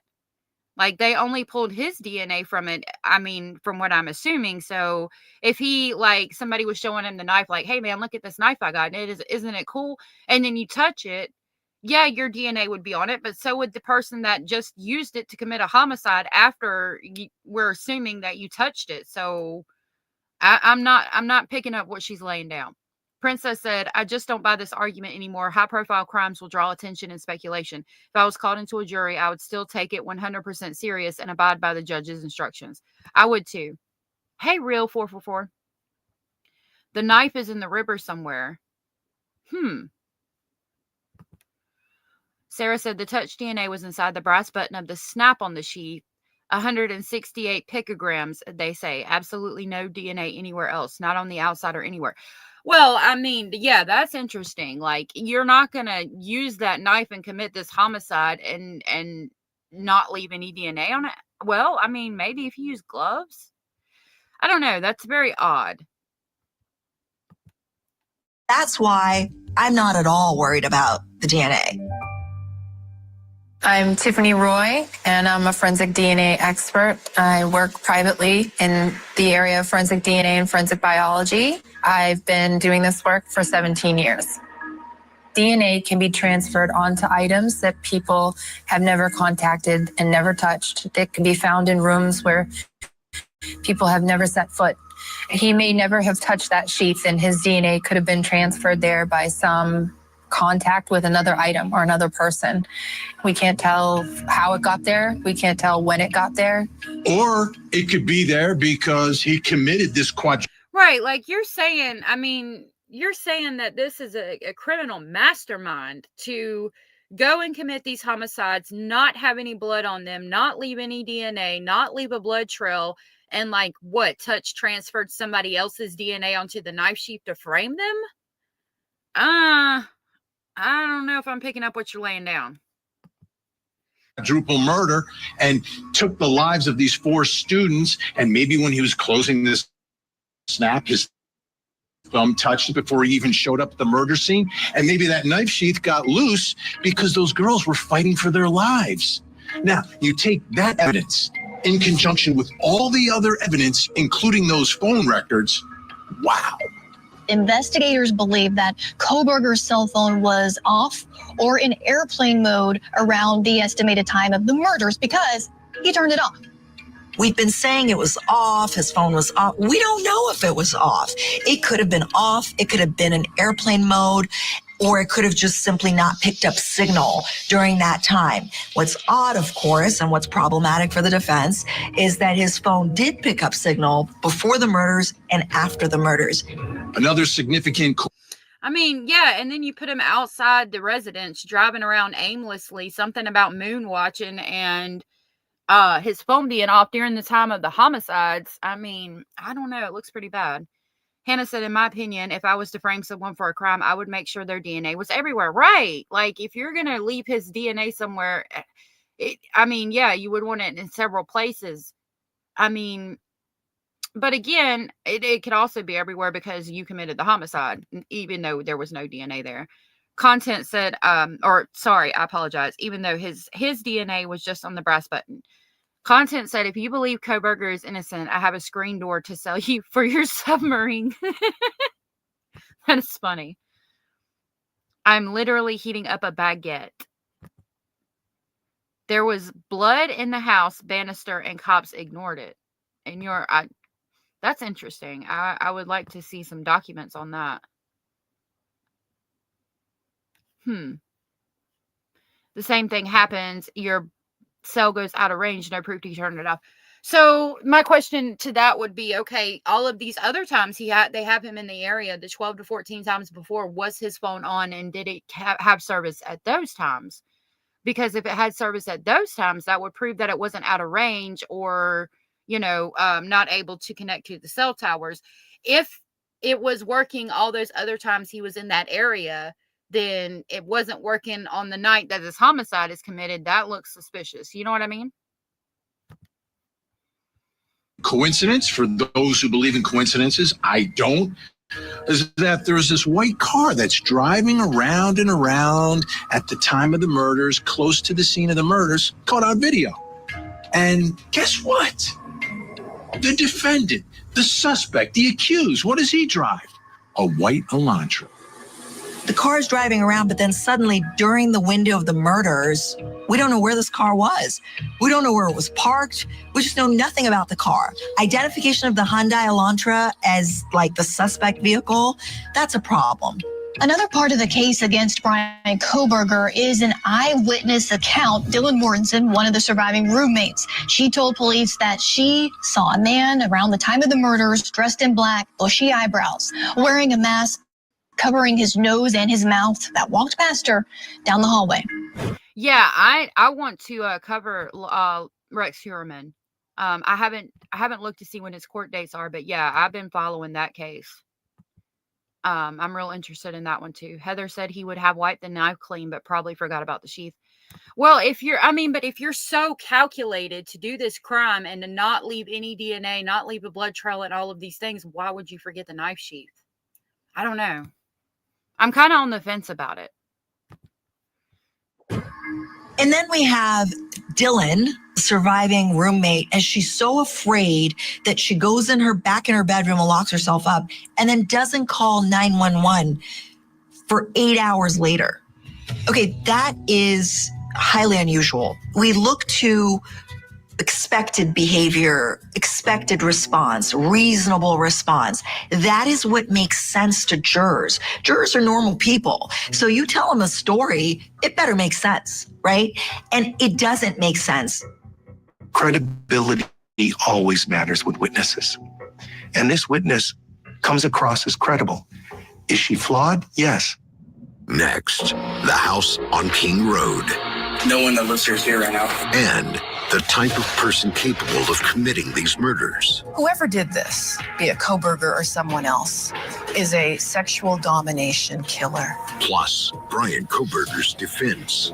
If he says, I was in this house before, that's why my DNA is in this house. All of a sudden, you might have a completely different trial. That's what you were talking about, the sexual aspect of the crime. I think we're going to get into that now. Oh, hold on. Hey. Let me mute that for a second. He's going to tell him to turn the music down. Right. Xana, do you live here? Yes. We've already talked to Maddie once and told her the same thing. The house at 1122 King Road, where 4 University of Idaho students were murdered, was known as a college party house going back before Kaylee, Maddie, Xana, Dylan, and Bethany all lived there.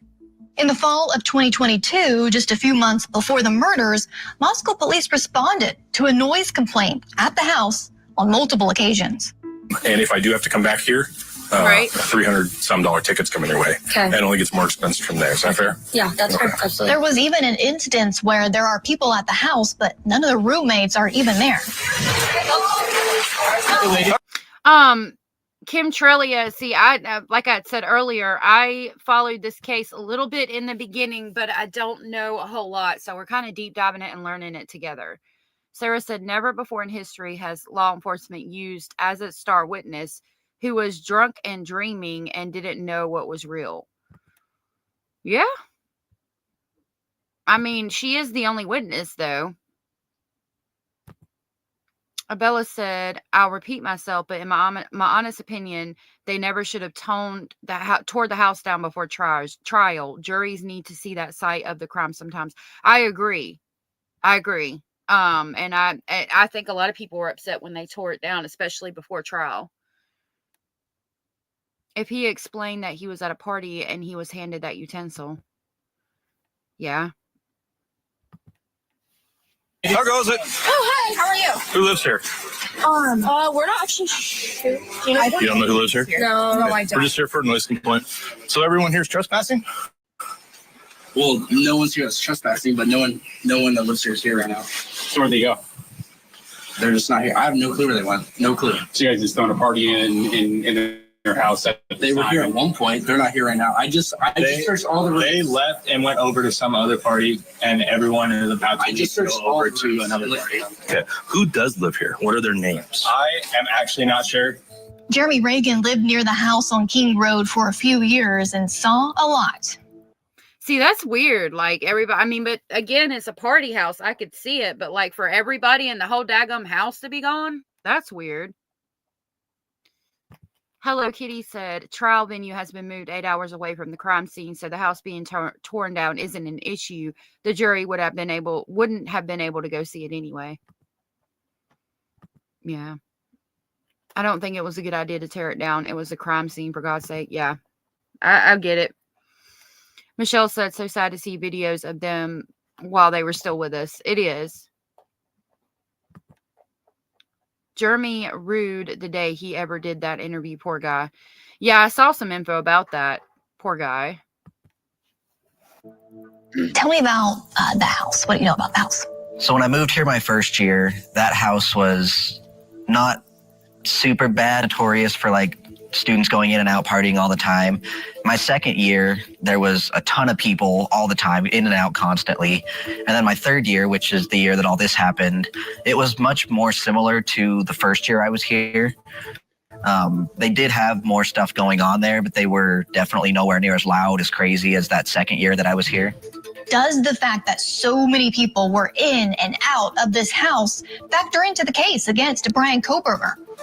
The fact that this Kings Road house was a party house is a huge big deal because it expands the universe of suspects. Who was there at the time of the murders? What was their connection to the victims? Who had access to this home before? Did they have possible motive to kill? For months, Malibu said, stargazing, then accused of the crime of the century. I hate it when that happens. Right? Been calling this a party house. This is a party venue. One of the most important parts of this case is that DNA. And what we know is this is a party house. We know that there were hundreds of kids in this house. It could even have included him. And the thing is if he was in this house, are you suggesting that these four know everybody who's been there? I doubt that. And as a result, if he says, I was in this house before, that's why my DNA is in this house. Now we talk about that, and we talk about DNA transfer, and all of a sudden, you might have a completely different trial. It's not just that the defendant's DNA is in the house. It's on a knife sheath, which is found next to Maddie's body. I'm a former prosecutor. This is game over DNA. And it's not just any DNA. It's single source DNA. Single source DNA profile is the most informative type of profile we can hope to get from a crime scene. It's a lot of clear information and it's a lot of very specific information. If you're looking for DNA from a perpetrator, that's something that's related to a weapon and a weapon that could have been used in the commission of this crime. It would be a very rare event for anyone else to match with a single source male DNA profile. So it's very strong evidence. Brian? I mean, I have to agree. It is a very strong evidence. Trap house, party house, not a frat sorority house, not secure. All that trappy trap, right? The one who almost fainted when he heard the victim's body was already found. Oh, wow. Who was that, Abellis? Koberger. After graduating from DeSales University in the spring of 2022, Brian Koberger was accepted into the criminology PhD program at Washington State University. At the time of the Idaho student murders, Koberger was a teaching assistant. And a few of his students came forward to say they noticed a difference in his behavior after the murders. No reason to connect him to that, at the time, but. Hey, Bazard, how are you today? I'm doing good. How about you? I'm doing good. You're cutting out just a little bit, but it's not real bad. Okay. It could be just the service where I'm at. Yeah, I'm doing fine. Just caught up being late on the stream, but just want to see more about this case. It's been a minute myself too. Just over the case, and I think, yeah, his DNA is there and all that. It's, sus, but until it's proven in the court and the trial and in the jury, I'm kind of up in the air on this one, Me too. Yep, I think we're at the same spot on this because, yeah, I'm kind of up in the air too. It's lots of questionable things on both sides. Yeah, that's what it comes down to for me. Compared to like other suspected cases, it's like, could he have done it? He seems to fit the build and the type of individual that could commit some sort of murders like these. But then the weird question comes to, well, why did the roommates wait almost 8 to 10 hours after the murders? Right. Yep. Oh, well, I know you said you're going to listen to the phone call, and I've heard the full thing, and it's pretty. It'll get the feels for you, but it will be a little annoying to a degree. But you'll understand when you hear it. Okay. Yeah. I think me and Hio are going to do it together tomorrow, or she's something to that effect. Okay. Princess said his coworkers noticed a difference because he forgot to take his Saturday night meds. Oh, goodness. Okay. But definitely around then, he started grading everybody just 100s. He seemed preoccupied is what I would have said at the time. He would come in, be there for 10 minutes, leave, not say much. So he didn't really do that much, but you could tell there was some off about him. What's still unclear is the prosecution's theory as to why he would want to kill these young people and what, if any, was the connection. Motive is not an element of crime or murder, but of course, every inquiring mind wants to know why. Why would Brian Koberger do this to 4 innocent victims, college students? Could the state go to trial without motive? Absolutely, but I bet they won't. And the problem here is that we don't even have a connection to these victims. Forget about motive. Steve Gonsalves, Kaylee's father, believes there's a good chance the murderer was tracking Kaylee and or her best friend Maddie. I'd be a little bit surprised if there wasn't a clearer touch point that would suggest that he was interested in 1 or 2 of the people more than he was the others. An Instagram account that was taken down shortly after Koberger's arrest with the username of Brian Koberger was following several members of the Koberger family. The account also followed Madison Mogan. I'm Benjamin Mogan. I'm Madison Mogan's father. I first met Maddie Mogan's father, Ben, at the Mad Greek restaurant a few weeks after the murders. Maddie and Xana both worked there. It's a popular restaurant in downtown Moscow. Tell me about what a beautiful person she was. She was so great. She lit up every room she'd come in, and she was just so positive and fun, and we love her and miss her so much. The Mad Greek restaurant. It's also one of the first places that comes up if you search for vegan food in Moscow. We know Brian Koberger claims to be a vegan because he asked for a vegan meal plan at the jail. So maybe he did see Maddie and Xana at the Mad Greek and sort of became obsessed with them. But prosecutors made a point in their probable cause affidavit. They went into detail about this Reddit post that the defendant allegedly made.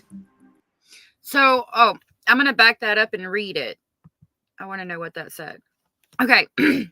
I think this is the one we read before. Let me make sure I'm not muted, talking away. No, I'm not. Okay, good.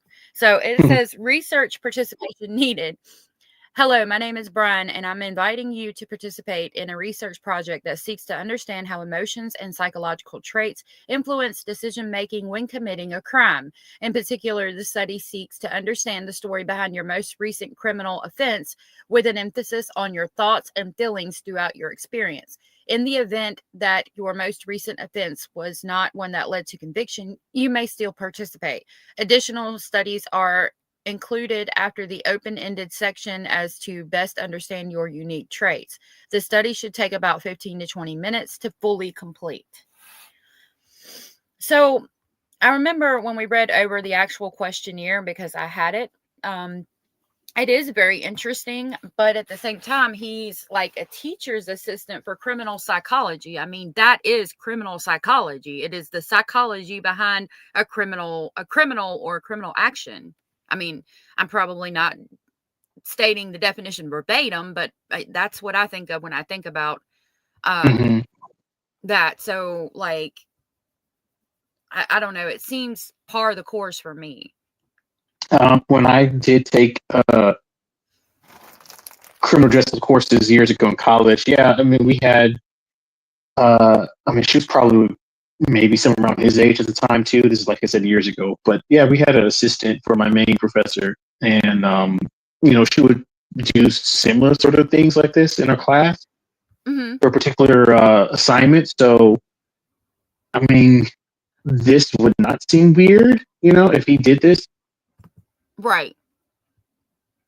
That's kind of what I'm thinking. To me, Reddit post that the defendant. What'd you say? I was gonna say it would be weird if he was maybe particularly asking certain type of questions or looking for a certain pool of criminals. Let's say for violent, sexual, sadists. Yeah, I mean that would be like a very obvious, like, okay, that's weird. Like that's your main focus. But this is just such a general, like, why did you commit any kind of crime? Right. Yeah. I get what you're saying. Like, if it was asking specifically about, like, homicide of young people, yeah, that would be very weird. But it's just a broad, general thing. Right. Yeah. Exactly.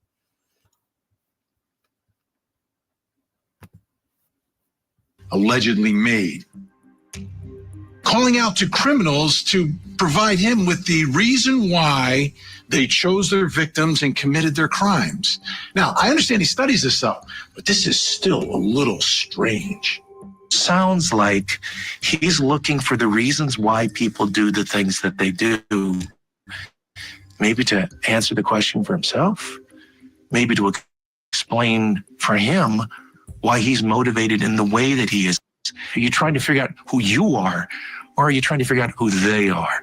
And in this particular case, I think the prosecutors are going to say, yeah, this was about him trying to figure out who he is, because we can tell you who he is.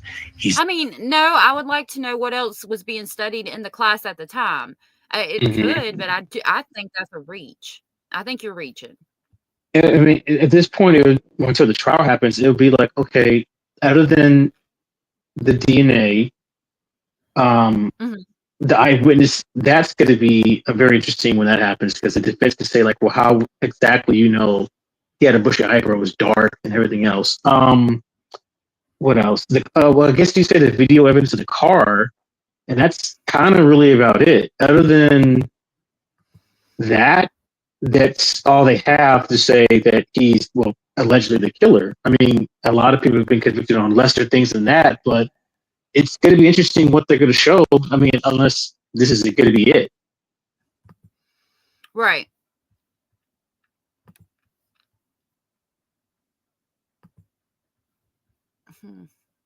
He's this guy.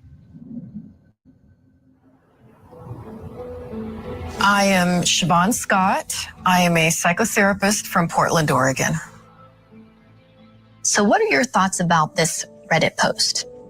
I see a theme with him for years in his online writings of going back and trying to make sense out of himself. And I think he was in that category of, I'm studying all this because I want to understand myself. And so I think that was driving his research. There's also, in a rather perverse way, perhaps an attempt to develop some sense of camaraderie with other people and to get a sense of maybe I'm really not the only one who has these thoughts and feelings and experiences. I mean, yeah, it's gonna go down this road. I don't agree totally. Now, I've heard a lot of y'all say they have his Amazon purchases. I haven't seen that. Yeah, I just recently saw something talking about that too, and it's still up in the air because his defense is saying that this is what I'm saying. This is what the defense said, that it's a family computer, so anyone could have logged in and looked for certain things. I mean, the mask was like something that a lot of people would wear, especially where they were at. I forgot what state his family was. Pennsylvania. His family is from. Yeah, Pennsylvania. Yeah. So yeah, it was during a time when it was like, well, it makes sense to get a kind of balaclava because it's freaking cold. So, and the knife would kind of make sense too, because it was also like supposedly they said there was searching for like camping stuff. So that kind of somewhat of a knife like that would make sense if you were going camping. I mean, you can say it's circumstantial, but like I said, the only thing they have that we know right now is the DNA, the eyewitness, and then the well, I guess you could say the Amazon purchase and the videos of the car. So I guess 4 things, and that's about 4 or 5 stuff, and that's it. Yeah, a lot of it, yeah. So it's going to depend on how damning that is. A lot of people are saying too that there's more evidence we don't know about. A lot of people can find that very damning. I personally don't think it's quite as damning when you take into account that it's touch DNA on the knife sheet. Like that, I mean, there's an explanation kind of for it, except the car being there and the phone being turned off. I can't quite make that one. That looks really sus. Right, and I forgot about the phone thing. So there's that, and then I mean, the only other thing I could think of, I saw the video suggesting like if he said that he'd been there before, then it would be kind of interesting where the prosecution would have to go with that. It's like, well, he claims that he's already been in that house multiple times, and if it was a party house, people get drunk. I mean, how many times do you remember certain people unless that particular person did something or just looked so particularly bizarre that you can remember in a drunken state? Oh, I remember you. Right. Yeah, I don't know.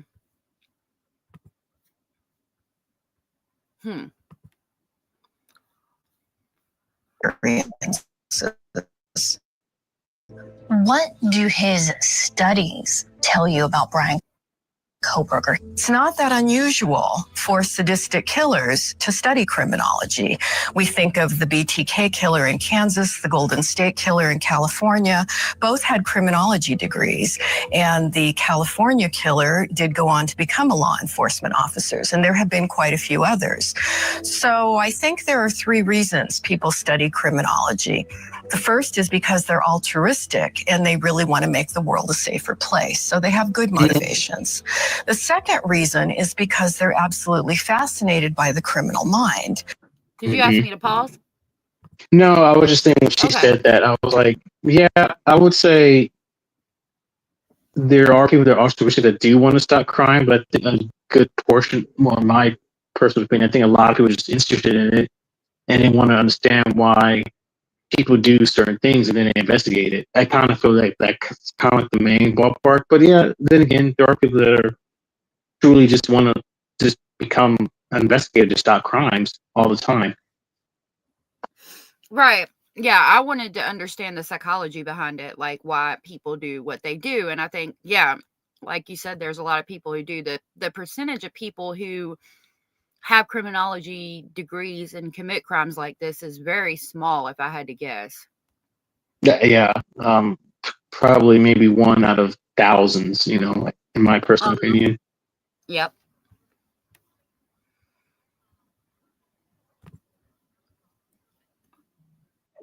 Which can be a fine reason, but the dark side of that is they're trying to figure themselves out. And the third reason is because they have a plan to commit crimes, and they're studying police tactics and procedures so that they can become a better criminal. And if Kohberger is the killer, I think those second two reasons would be at play. Whoever did this, be it Kohberger or someone else, is a sexual domination killer. And this is someone that's created a sadistic theatrical production based on fantasies that he's had for many years. Now, the fantasies serve to meet his emotional needs, to express rage at women and to have a sense of godlike power, because others' vulnerability makes him feel invincible and their deaths make him feel like a god. Coming up, the legal battle ahead as prosecutors seek the death penalty. To have a full defense, he absolutely needs to know that this investigation against him was 100% according to protocol. Plus, remembering the victims. Through all this, I hope we can all look through that dark tunnel and see the light and follow that light. And I pray that we have justice someday.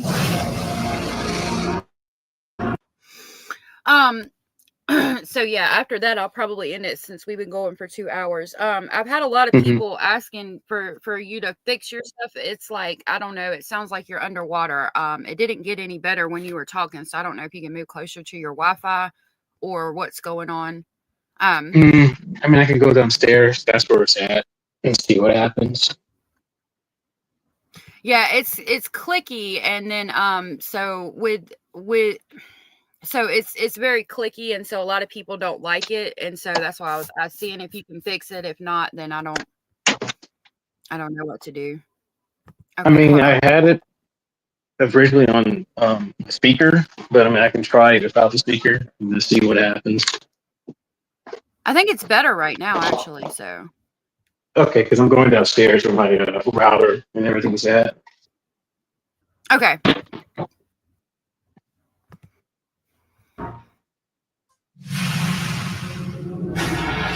Since his arrest in December 2022, Bryan Kohberger has made a number of court appearances, and his defense team has filed a number of motions challenging everything from the grand jury indictment against him to how the investigators processed the DNA found at the crime scene. They didn't get a hit for the DNA that was found at the crime scene with the national database. So they moved to a public database, one of those genealogy databases, and they got a hit. And it was for the suspect's father. But now the defense is taking a closer look at that, saying, well, wait a minute. We want to know, and we want to see exactly how you tested all of this DNA to get that result. What's going on in Bryan Kohberger's case that's very concerning is the government does not want to turn over in discovery what all was searched, what databases were searched, and what records were obtained. When you're talking about a defense. So why don't they want to turn that stuff over? I mean, I'm wondering why can't we? I mean, I know we can't be privy to all the evidence before trial, but why are they keeping things like that behind the scenes? I wonder. Is my audio good? It's still cutting in and out some. Let me just see if I can do it on speaker. Okay. I'll mic myself off. Okay. Super Rose said so many possible directions of people of interest in this case, but none of the principals are BK. He could be ancillary to most. I don't even know what that word means. You're using words that are too big for me. Yes, we love Bazard. Yeah, it's a lot better, I think. Okay, so maybe, yeah, just let me know if it's still acting up, and I apologize, everybody. Okay. And Bellis wanted you to know that we all love you very much. Oh, thank you, Bellis. I was gonna say the only thing I can think of is that it's shit. Well, excuse my French, but it is shitty that the prosecution or the state does this, where it's like, well, how exactly do you get this information? Well, we can't tell you. Well, even if to the defense during the trial, before you let everyone else know, no, we can't tell you. So it is shady when the government slash the state does that, because then it makes us like, well, we can go with the Delphi situation. It just makes us question, what exactly is going on, what really did happen or didn't happen. Right. Yeah, it does.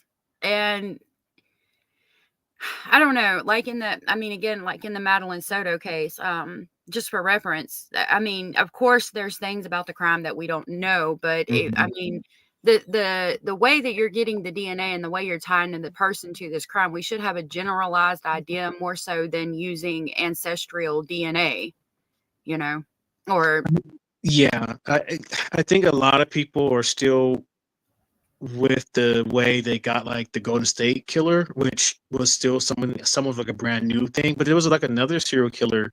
He was a black. I'm brain farting his name. I have to look it up. And I'll show you next time. But he was a black serial killer, which is something I think people need to talk to more about because that's something that a lot of people don't talk about. But he was caught when they did a DNA thing like this, but it was like a piece of crust that either he ate or one of his sons ate, and that's how they got the DNA and were able to trace it to him. But it's still kind of like a new sort of way of like finding killers' DNA if they've never been in the system. So it's interesting. It could be like, well, how do you know this really is that person then? Right, yeah, because it's such new DNA. I know they got Long Island serial killer with a pizza crust, but I think it was his. It's new. We need more information on it and definitiveness, especially in a case where you have all of these possible reasons. Like I'm very much on the fence with maybe he did, maybe he didn't. And when you have a case like this where it's very much questionable, as if this person is legitimately innocent or guilty, you need to have more than that. Right. I mean, that's why these ones are more. I'm always in the middle. Compared to like Stearns, that one is like, yeah, it's done and over. We just need to get through the procedure and get over with. But these ones, or the Delphi case and many other ones, this is why I like to wait and see and just research all sides, because I can't say for sure if this person is guilty or not. Hell, if I was in a jury, I got to wait and see until I see everything. Right. Yep. Darla said it's because Koberger was not a CODIS, but they found a familial match through something like 23andMe. And yeah, I get that. I just wish we could find a definitive match to him specifically. Like, why? I mean, he's in custody now. Why haven't we got his DNA to match it and say, I mean, I don't know. I mean, I guess at the time you're trying to figure out who your suspect is and you have to use something like that. But I guess it wouldn't be necessary maybe afterwards to definitively say this is 100% his DNA because we have his DNA, but I think it would help the case, Yeah. Yeah. Samuel Little is what Kimmy C123 said. Is that who you were talking about? That could be him. I do remember that. Like I said, it's very interesting that we don't talk about. I know, just for me, like there's always been a fascination with the black serial killers because that's something that I guess in our society we don't think about. We always think about more of the, well, Jeffrey Dahmer, BTK. Wow, they just said his name. The other Ted famous. Bundy. All of those. So I always thought that's kind of fascinating that you can say other racial groups, but there's different groups that they have serial killers, but we don't talk about as much. I think that's something that's always fascinated me as well. Yeah, that's an interesting point. I've never really thought about the correlation, but yeah, I mean, I'm not correlation, but like, yeah, the fact that we don't, that is interesting. I would like to look more into stuff like that. I can always research it and email it to you. Yeah, or put it on your channel. Oh yeah, for sure. For sure. All right.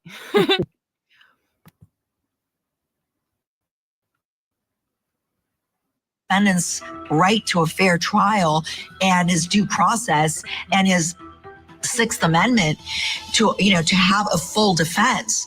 He absolutely needs to know that this investigation against him was 100% according to protocol and that there was integrity in this investigation. The defendant apparently has an alibi. Now, a little strange here. They say, his attorneys, that he likes to go out at night and in the early morning hours and sort of drive around. And that's what he was doing at the time of the murders. Couldn't have done it. Koberger's alibi is that he wasn't at the crime scene, but instead he was driving around alone. That statement of his alibi doesn't tell us obviously exactly what time he was driving, where he was driving to and from, and why. I mean, we don't have any of those details. He's not saying something that's completely inconsistent with the evidence. The defense is also claiming that cameras should not be allowed inside the courtroom, claiming Koberger's every move is being analyzed in a way that's prejudicial. Kaylee's father, Steve Gonsalves, has some thoughts on that. If you're not a personable person and you give off weird vibes, yeah, you probably don't want nobody to actually see the truth and see who you are and read you for how you behave. You can't hide the truth, man. I'm so tired of the secretive and all that stuff. I want this stuff to be out in the open. I want all the evidence. And we're going through the same thing in the Stearns case. Like, they're throwing a fit because it's all out in the open. And I mean, you can't put the toothpaste back into the tube once it's out, right? Like, if it's a case that takes off and is popular and we have information on it, I mean, it is what it is. It's going to be out there. That's just how it goes. I mean, you can't be upset that everybody's judging you on your every move when you're accused of a crime like this. And the case is popular. I mean, it just is what it is. And I get the defense, like, we don't want your client to be publicly at least be like, oh, you did it. And it's like, well, no, we still got to prove it or not prove it, in the trial. So I kind of get it, but yeah, that's going to be a losing thing even on that side. Yep. It's out. I want it to be clear. I want the community to look at that evidence. And Ms. Taylor, is Mr. Koberger prepared to plead to these charges? Your Honor, we will be standing silent. A plea of not guilty was entered for Brian Koberger after he chose to stand silent at his arraignment. His trial is expected to begin sometime in 2024. Only when Kaylee, you will never be forgotten. We will live right for you every day. I didn't mean to do that. I was trying to pause it.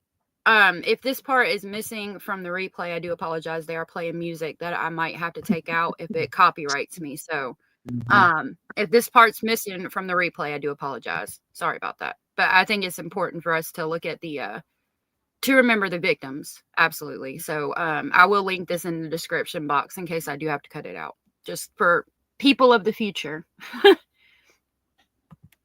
So much. She embodied her own sunshine, and that's when her skies became limitless. I sent you my heart. I met Charlie D'Amelio, check! Most important is love. Like it's the only thing you know how. Nothing even matters except love and human connection. I'm not a big drinker, but maybe I should have something. At the end of the day, regardless of who did this, these people are still no longer on this earth, and it is sad. And I hope that we can all remember that throughout this trial. No, that no one deserves to what happened to those. I mean, to me, they're kids, and it's like, yeah, they're kids to me too.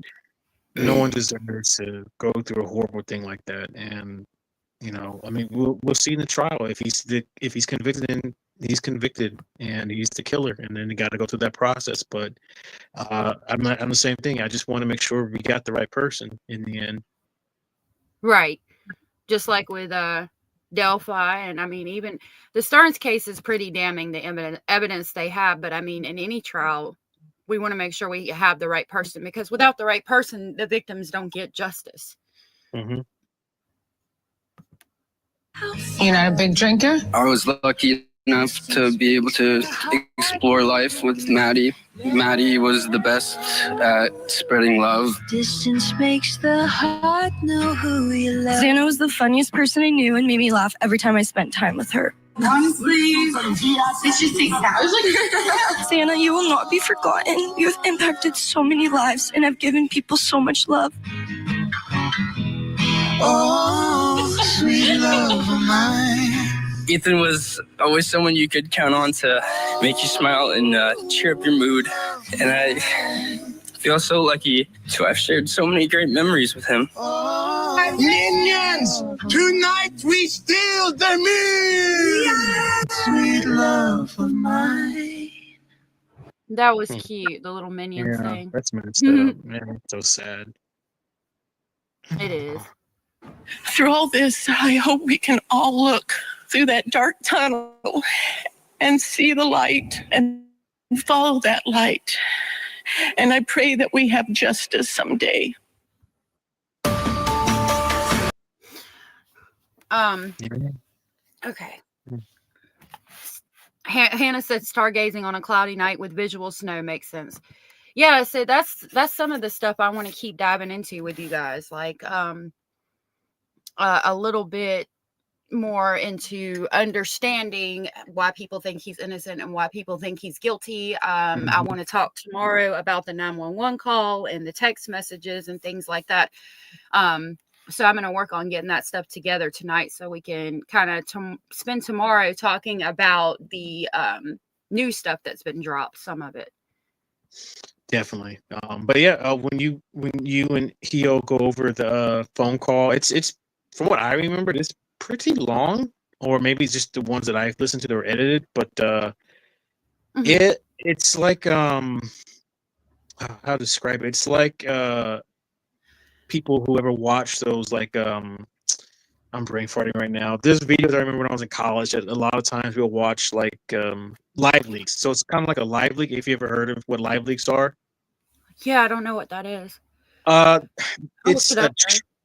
It's from what I remembered, it's like a channel or just videos where they show like pretty much what happens in reality when certain bad things happen.